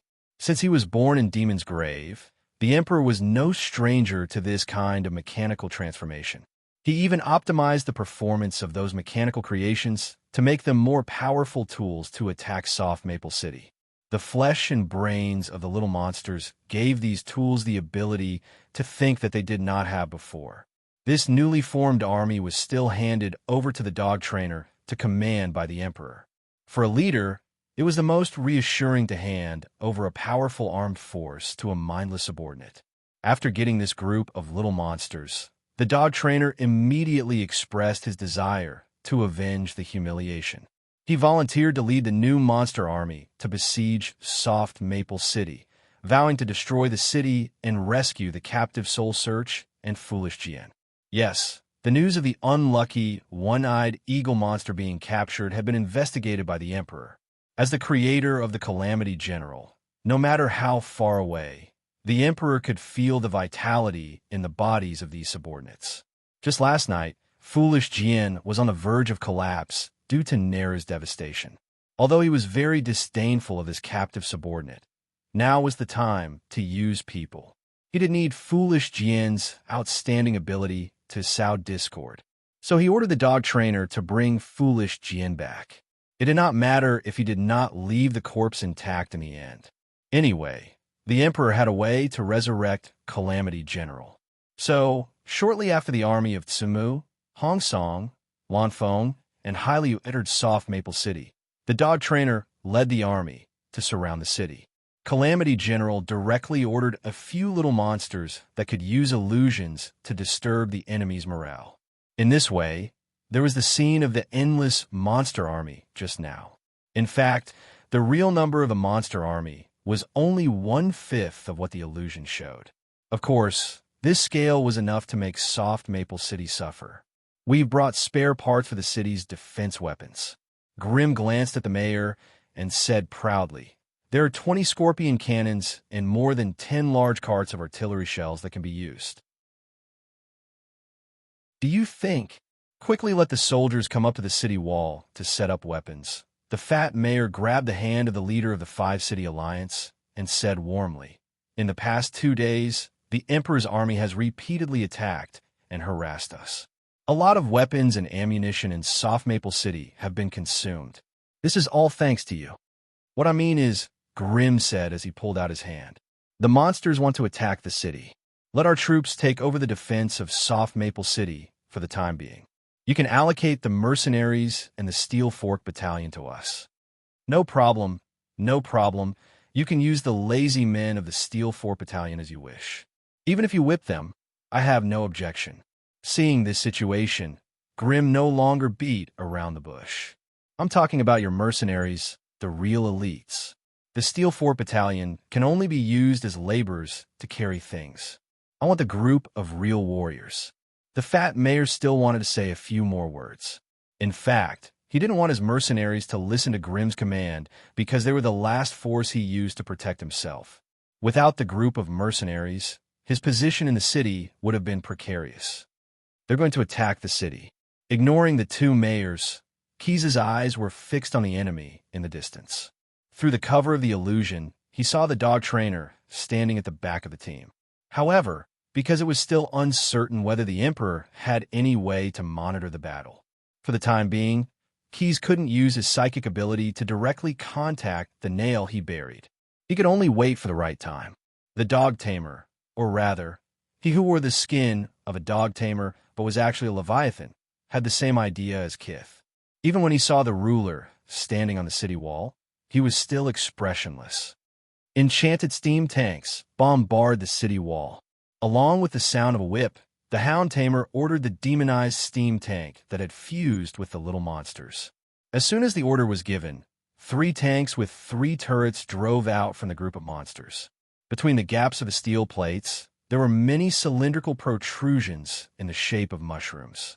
Those are the most sensitive sensors on their bodies. The 3 tanks, a total of 9 turrets, simultaneously completed their ballistic trajectory correction. While they were still bickering on the city wall, 9 simultaneous popping sounds suddenly rang out. Following a rumbling sound, 9 cannonballs accurately hit the city gate of Soft Maple City. The city gate was reinforced with iron hoops, and there were many stones piled up behind the gate. But in the face of the concentrated fire of the steam tanks, it was like a piece of paper. It didn't play any defensive role at all and was blown to pieces in an instant. The hoops on the wooden planks fell apart, and the stones behind the gate were all shaken to pieces. The city gate of Soft Maple City collapsed in an instant. If Keyes hadn't seen the steam tanks hidden in the illusion, the newly established 5-city alliance would have been declared disbanded. None of the mayors could escape, and all of them would be buried in the ruins after the city gate collapsed. Abandon this section of the wall. Let the defenders withdraw to the surrounding blocks and set up positions. Set up all the scorpion cannons on the roofs. Grimm immediately ordered the 2 black armored knights beside him after recovering from the shock. Now, the city gate of Soft Maple City had been blasted open, and a large piece of the city wall was missing. It was not enough to support a defensive line, so he decided to destroy a few blocks near the city wall and use it as a temporary barbican for defense.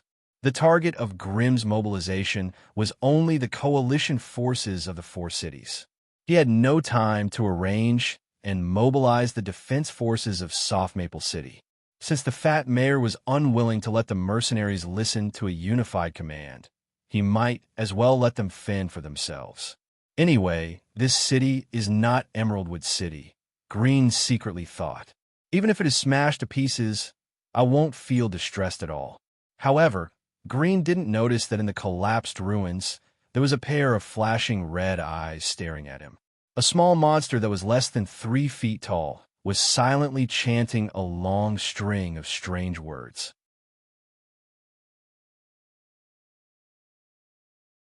Chapter 691. It was a little monster that was casting a descending spell. Without even looking, Keyes knew what the other party was doing. However, he was a little puzzled as to why the dog trainer would send a little monster to take advantage of the explosion to cause trouble. Was it to send him to his death, or to deliver a message? Keyes suddenly had some guesses in his heart and immediately put them into practice. The fact that the Emperor was not integrated into the machine proved that this little monster was very talented in illusion. He had 3 glowing blue eyes, long pointed ears, and greasy hair draped over his slightly hunched back like a cloak. At this time, his 3 eyes were slightly flashing, which was a sign that he was concentrating on distorting a person's mind. But what he did not expect was that a palm with an iron glove suddenly reached into the rubble and grabbed him. After being caught, the little monster knew that his strength was not as good as other races, so he did not try to break free by brute force. He used his innate spell ability to release a dark red light wave on the iron glove. Scorching metal. Generally speaking, After being hit by this spell, the metal armor would become like a soldering iron. No matter how strong a human was, if they were suddenly scalded by a soldering iron, they would instinctively take off their metal armor before doing anything else. However, this little monster miscalculated. First, it was not an ordinary human who caught him, but a young blue dragon. Second, the iron glove was not an ordinary metal armor, but the iron hand transformed from Keys's dragon head warhammer hammer. At the same time, when he was hit by the spell, a spray gun-like part extended from the iron glove and aimed at the little monster. Puff, puff, 2 lines of fire shot out from the muzzle, and the energy that was transmitted by this scorching metal spell just now was all returned to himself. Ow, ow, ow, ow. Accompanied by a series of miserable howls, the little monster was pulled out from the rubble by Kith. Naturally, his spell casting was also interrupted, and Mayor Green, who had been hit by the subjugation curse, immediately regained consciousness. "What's wrong with me?" The leader of the 5-city alliance shook his head violently, then hurriedly shouted to the mercenaries and the soldiers of the Steel Fort camp who were still standing on the city wall. "This section of the city wall can't be defended. Go to the surrounding blocks to build defensive positions." At the same time, Keys also confirmed his guess. He grabbed the little devil's neck with his palm and squeezed hard, stopping the cruel troublemaker's ear-piercing screams. Moreover, Keys also found a note in its greasy hair. The Emperor is determined to obtain the soft maple leaf. His goal is to search the soul of the person who is ignorant. After reading the message, he understood the meaning conveyed by the dog trainer. With a flash of red light, the note and the dead little devil turned into ashes. In the next half an hourglass, the steam tanks outside the city continued to pour artillery fire on the city wall. A full 200 yards of the city wall collapsed and turned into piles of ruins. A few blocks near the city wall were originally vacated as barracks for the Alliance army. Now, it didn't take too much effort to evacuate people. Soon, a defensive line was established from nothing. The soldiers of the Steel Fort camp acted as a transport team. More than 1,000 people and various livestock piled up a large amount of rubble directly on the street, blocking all the roads. On the top of the buildings facing the street, Green arranged many archers and long-range attack equipment. The armies of Emerald Wood, Red Pine, Black Willow, and Blue Maple formed a square according to the original battle order. They hid in the corners of some blocks, waiting for the commander's command. The paladins sent by the various temples formed a reinforced reserve team of more than 500 people hidden in several buildings. The priests on duty were running around busily, giving more blessings to these staunch warriors. As for the mayor of Soft Maple, although he couldn't return to the front line because the storm mech was out of fuel, he found a place where he could play a more useful role. The fat mayor led the mercenaries and a group of sailors on the Leviathan that Keys assigned to him. He visited all the ship owners, caravans, robbers, and rich families that didn't have time to escape Soft Maple City.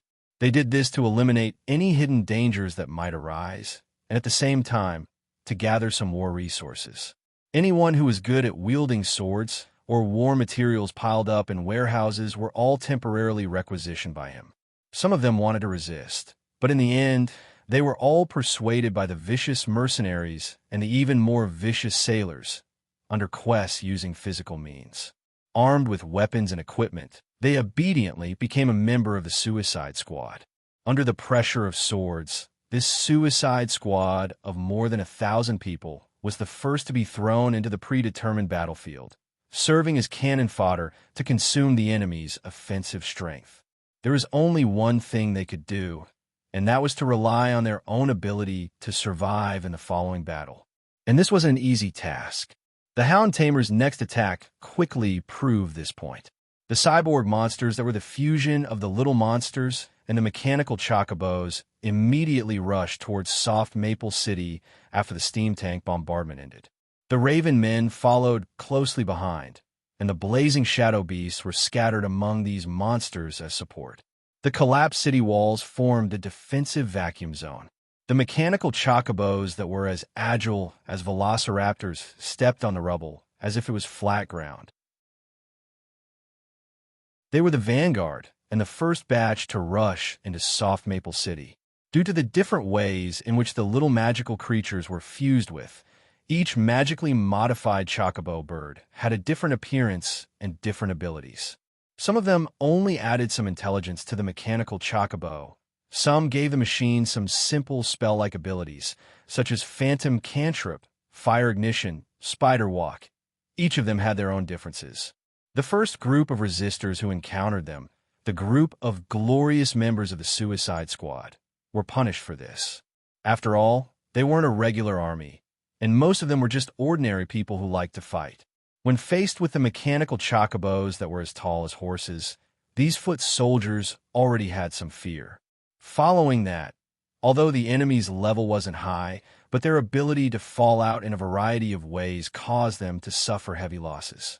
The members of the Suicide Squad who couldn't see through the illusion trick slashed at one of their opponents with all their might, only to find that the opponent had disappeared from the spot with a puff, and in another direction, the sharp beak of the mechanical chocobo had already pecked into his neck. Some members of the Suicide Squad used their agility to scale the roofs of the buildings on the side of the street, but before the regular guards could chase them down to fight, the mechanical chocobo riders, who had mastered the spider art, stepped on the walls and closed in on them. There were also a few members of the bandit group who formed a small group to resist the enemy. However, the enemy, who was originally attacking them by constantly moving around, released a spell at them in the blink of an eye, lighting them up like candles.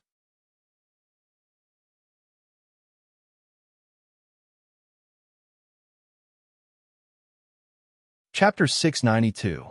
The monster scored 300 points, and the Suicide Squad scored less than 10 points. Standing on top of a tall building, Smash Bear Head looked down at the battlefield and calculated silently. As a Goliath, he and his people liked to stay in high places, which was why they occupied this tall building as their lookout post. However, not all sailors were like them. The orc wolf riders on the Leviathan ship were busy comforting their dire wolf companions. "Why do we have to stay at such a high place? My pet can't wait to charge into the battlefield," Fezzik complained. However, he couldn't change the current situation because this was Key's request. The young blue dragon ordered his men not to blindly join the battle. Now was not the time for them to act. Lord Nalu and Mr. Shea are adjusting their weapons. Shredder Bear looked at Fazak and explained to his comrade who had fought alongside him. "It won't be long before these streets are razed to the ground." Thinking of the weapons Neru and Shea invented, the orcs could only continue comforting their animal companions. They knew what those two were capable of. If they didn't want to become cannon fodder in the truest sense of the word, it was best to stay here obediently. The Suicide Squad members who were entangled with the modified robotic chocobos in the Barbican surrounded by the ruins had no idea what was going to happen next. Of course, they didn't have the time, because other than the robotic chocobos, there were even more monsters. The noisy raven people, the blazing shadow beast that could spit molten bombs, and the drooping horsehead that flew in a zigzagging pattern, were now pouring into Soft Maple City. But relatively speaking, these monsters were easier to deal with than the modified robotic chocobos. At least they weren't as smart as the former and didn't have as many different tricks up their sleeves. However, most of the Suicide Squad members didn't realize this. They only noticed one thing. There are more monsters swarming in. A sea merchant who once brought people to cause trouble for the Leviathan waved his machete and shouted to his men. Due to the fact that they spent a lot of time at sea, these sailors were much stronger than the usual bandits. That was why they managed to survive the attack of the magically modified chocobo. "Boss White Cotton Cloth, Soft Maple City is not our hometown. We don't have to fight to the death for it."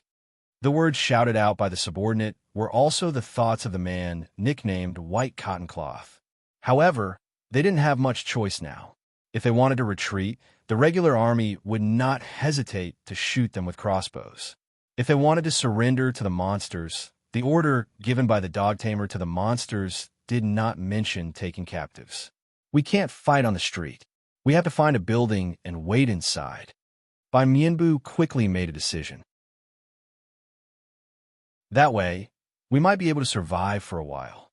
When the regular army and the monsters start fighting, we have to hurry. His words received the agreement of all his men. The 20 of them huddled together and avoided the troublesome, magically modified chocobo. They desperately rushed toward a building with thick walls by the street. But no sooner had they broken into the building and had just sealed up the windows and doors with discarded furniture and planks than there was a sudden, blood-curdling, malevolent shriek in everyone's ears. Some of the men who were not strong enough vomited in disgust. Only then did Bai Mianbu realize that there were many strange-looking, drooping horse heads on the ceiling. These monsters had the head of a horse with sharp fangs and green eyes, but their bodies were thick and curled tentacles. When his eyes met with the drooping horse heads, the monsters all released their tentacles and fell from the ceiling towards Bai Mianbu and his group of sailors. The monsters took the initiative to attack. Because the doors and windows of the room were blocked, the sailors had limited space to move around. Many of them were quickly entangled by the drooping horse heads. The tentacles on the lower body of the monsters twisted around their necks. Then they used their mouths full of sharp fangs to let out a hissing sound as they gnawed at the sailors' cheeks. Actually, these small monsters were not difficult to deal with. As long as the sailors hardened their hearts and used all their strength to attack with the knives in their hands, it would not take long for them to hack these disgusting monsters to death. But the roars of the drooping horse heads were nauseating, and the sailors who had their necks entangled were suffering from suffocation. They could not use all their strength to deal with the enemy. So, one by one, the sailors were gnawed to death by the drooping horse heads. Using the strength of the ring on his hand, Bai Mianbu summoned a small force field hammer, smashed through a window that was just blocked, and jumped out. With this, he was able to escape with his few remaining men. However, before they could even catch their breath, an even more terrifying encounter befell this group of unlucky bastards. More than a dozen raven men with crude shields and weapons, as well as a blaze shadow beast with a red glow in its mouth, had surrounded them. Go to hell, monsters! The enormous pressure made them lose their minds, and Bai Mianbu and his men took the initiative to rush into the raven men. At the last moment of his life, Bai Mianbu's blank mind thought of a question. Is it more painful to be torn apart by monsters, or is it more painful to be eaten by sharks in the sea? The latter was what he often did to the merchants he robbed, and the former was the reality he was about to experience. Although he finally obtained the answer, no one knew the answer except for him. Perhaps this was not accurate. After all, many of the members of the Suicide Squad had already experienced the pain of being torn apart by monsters, and there was no lack of pirate leaders who were liked by Mianbu. We've lost some of those monsters, but there's almost no one left in the Suicide Squad. It's only a matter of time before they're all slaughtered. Standing on the temporary watchtower, Grimm personally observed the battle. Then, the commander of the Alliance Army ordered his subordinates to send out a flag signal. Greenwood 1st Phalanx, Red Pine, Black Willow, Blue Maple 1st Phalanx. The target is a group of crowmen gathered at the 4th Street. Although Green had a certain degree of confidence in the strength of his own army, because he had never fought with monsters before, he still cautiously adopted a joint attack strategy, allowing a small number of troops to deal with a smaller number of enemies, to find out the details of the monsters. The nearby Scorpion cannons and other long-range troops freely attack the Raven men at the 4th Street. At the same time, provide cover for the soldiers in the square formation. Don't let other monsters interfere with their battle.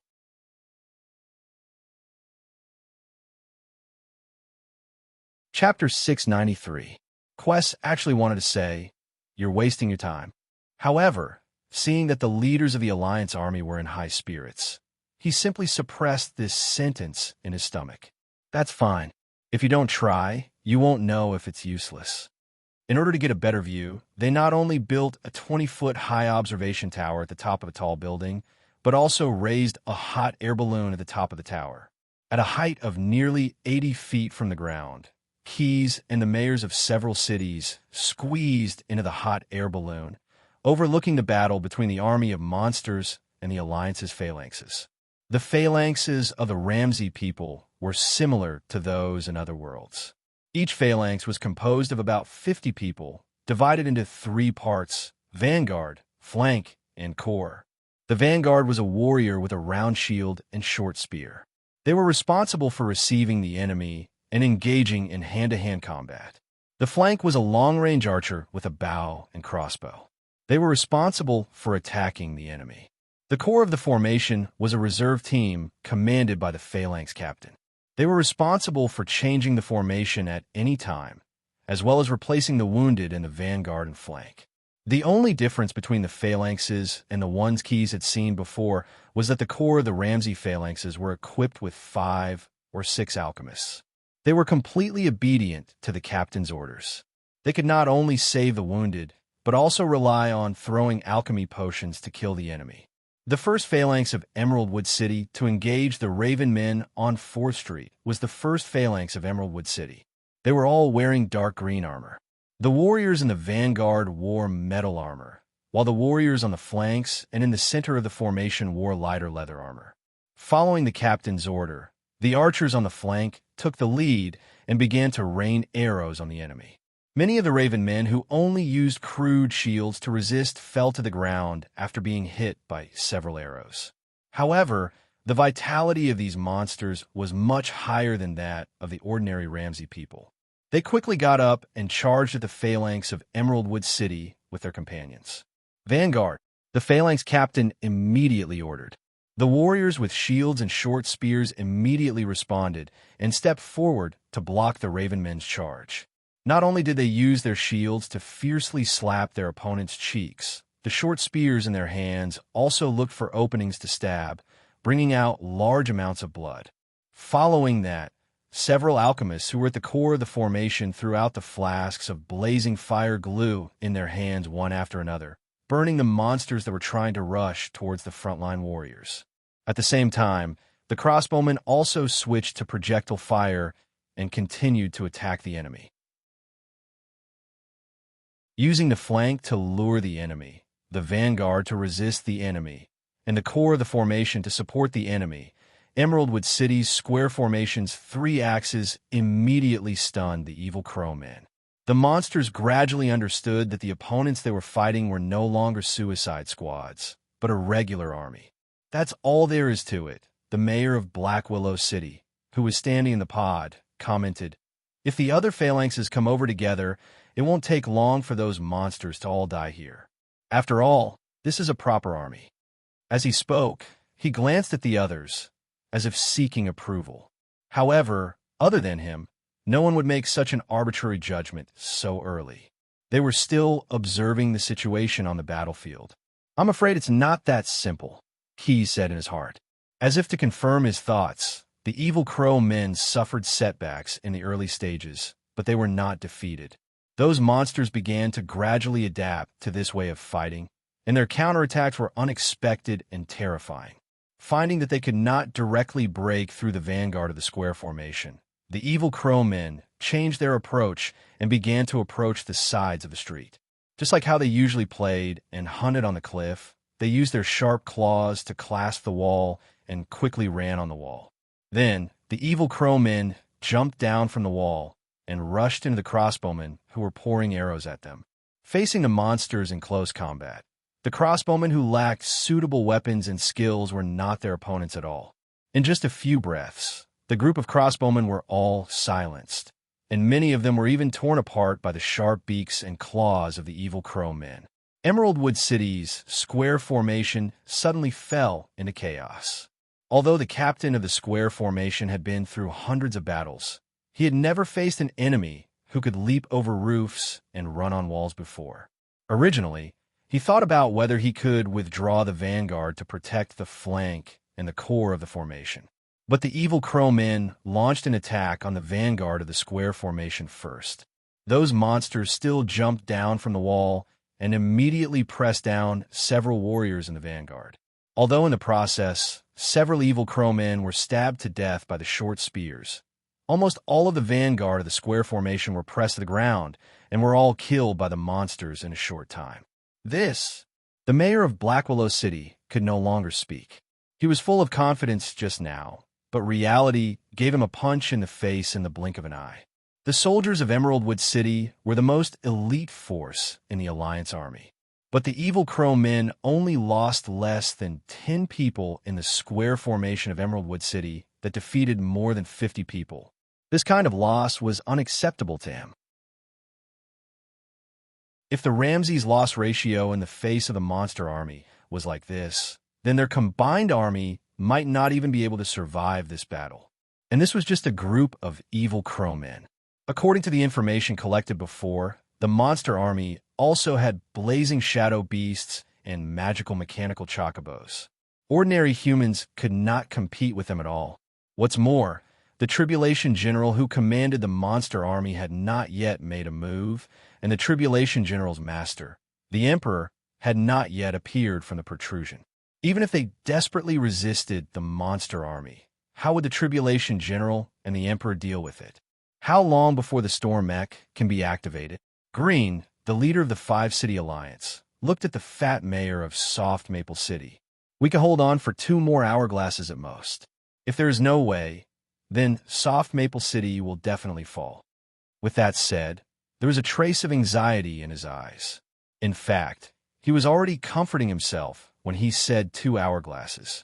If it were not for the fact that the battle line was now spread out, he even had the idea of ordering the army to withdraw from Soft Maple City. After all, that way he could still preserve some of his strength and not lose everything. The mayor of Soft Maple City hesitated. After telling a lie, he had to rely on a series of lies to make up for it. He did not say that the storm mech had a malfunction before, and now there was no way to explain this fact. Withdraw your army and let the scorpion cannons and ballistic cannons suppress the enemy in the rear, Keyes said. He did not want to ease the embarrassment of the fat mayor, but he wanted to show his strength. My people will temporarily hold the monster army. I also have engineers on my side to solve the problem of the storm mech.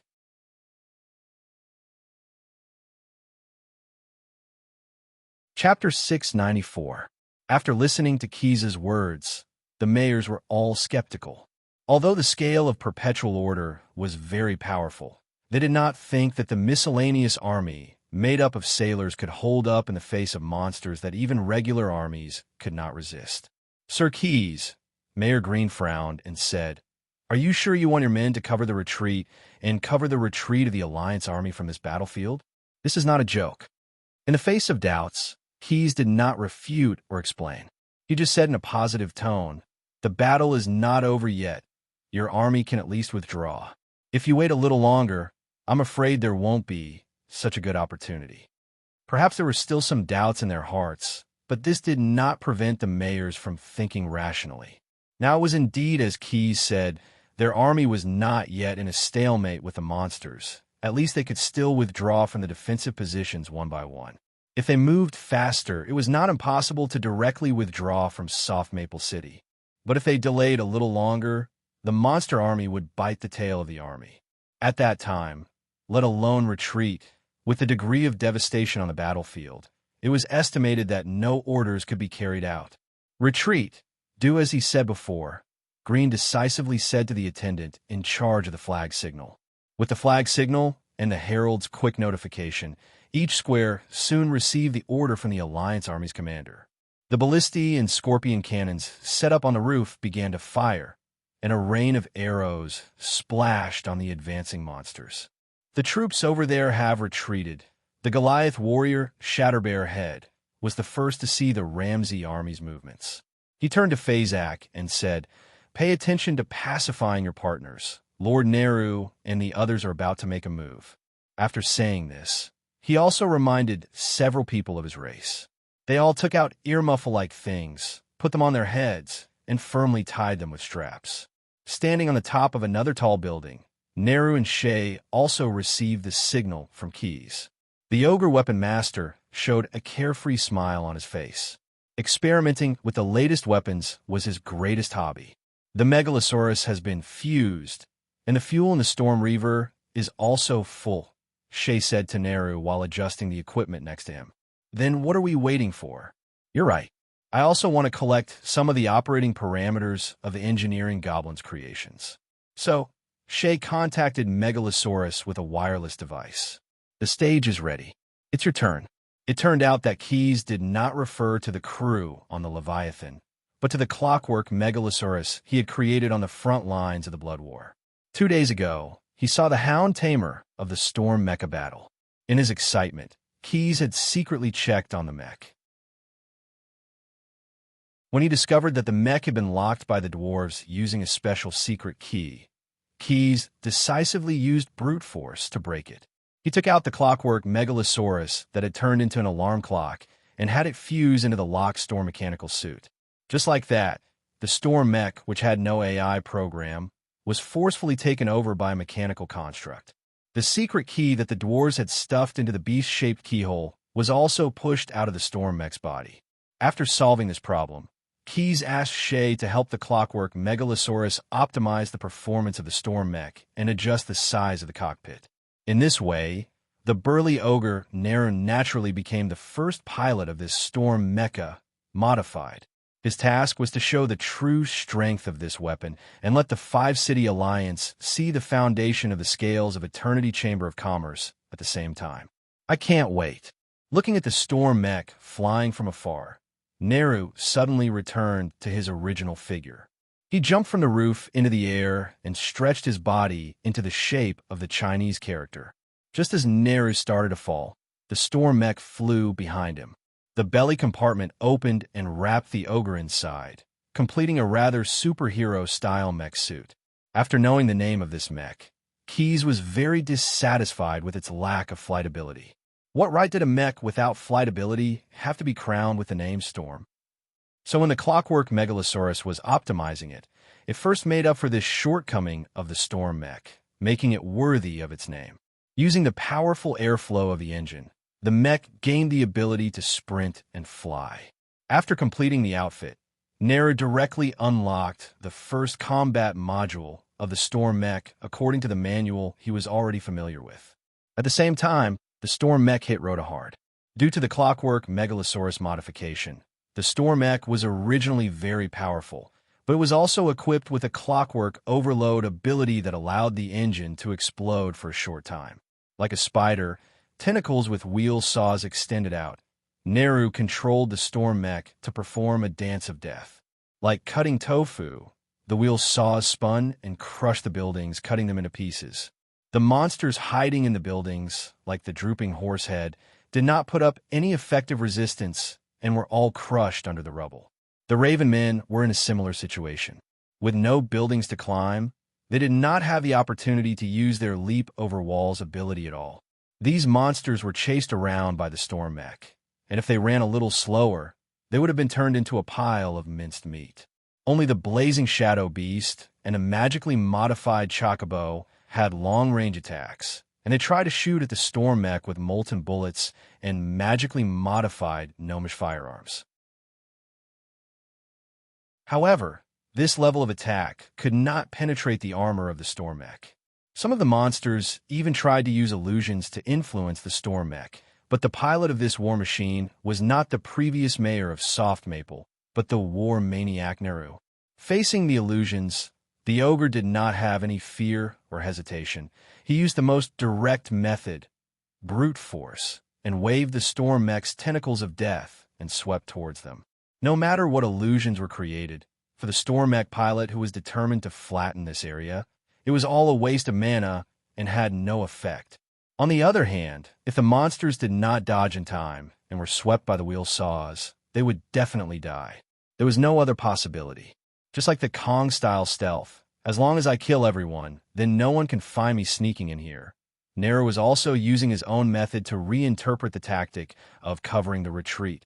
As long as all the enemies were killed, then it would provide the best support for the retreat of the allies.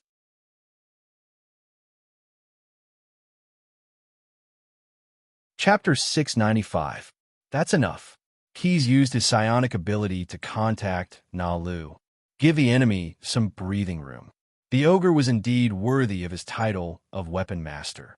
Although it was also his first time piloting a mech, the fat mayor of Soft Maple City was much more impressive.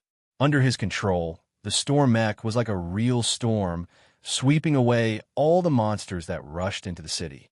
He had now activated the second set of combat modules of the mech, turning it into a big round iron ball, repeatedly crushing the rubble of the collapsed buildings. Any monsters that did not escape from Soft Maple City were all crushed into flat ground, along with the ruins of the buildings.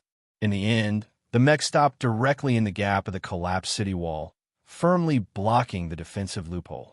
After his explanation, everyone who watched the battle between the mech and the monsters had a new understanding of covering the rear. What's going on? Looking at the ogre walking out of the mech, the fat mayor could not help but ask Keys.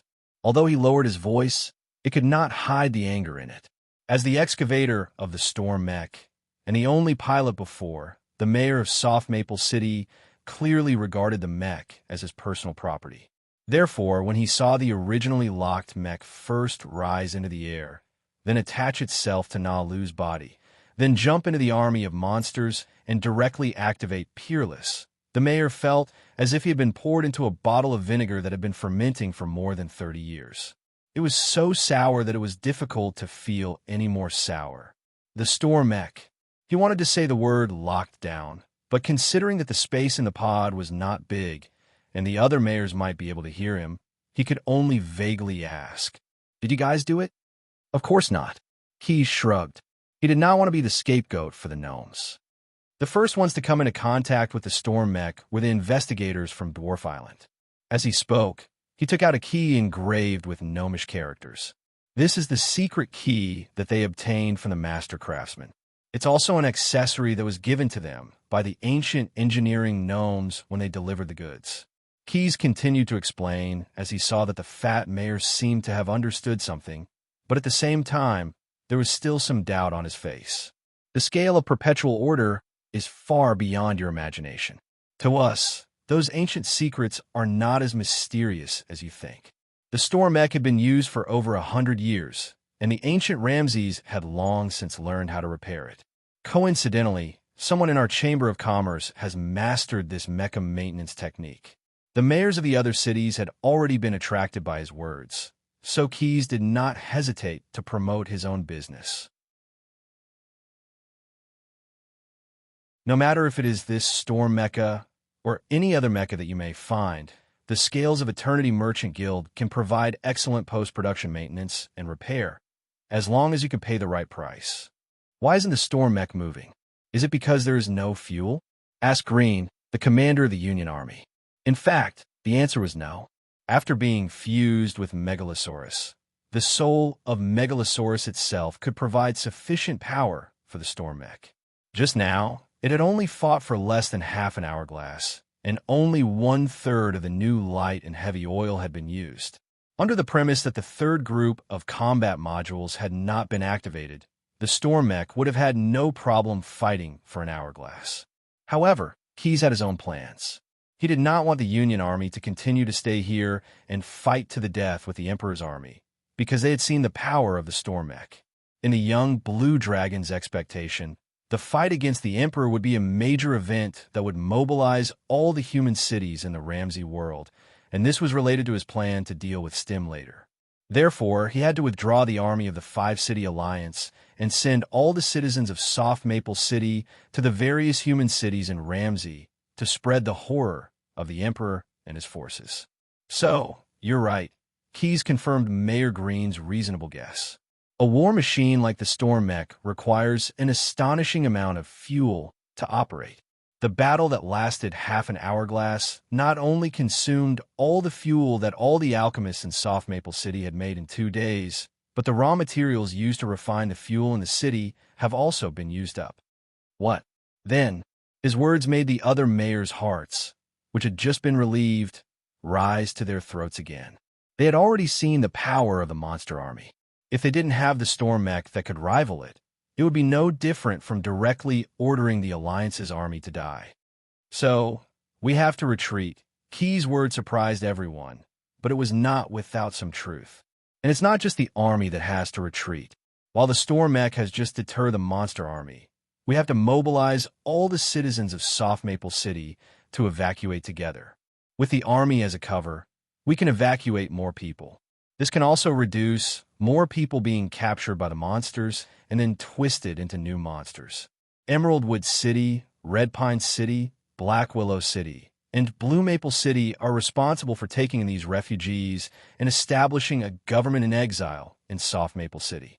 Next, we need to appeal to all the human cities in Ramsey to join the alliance against the Emperor.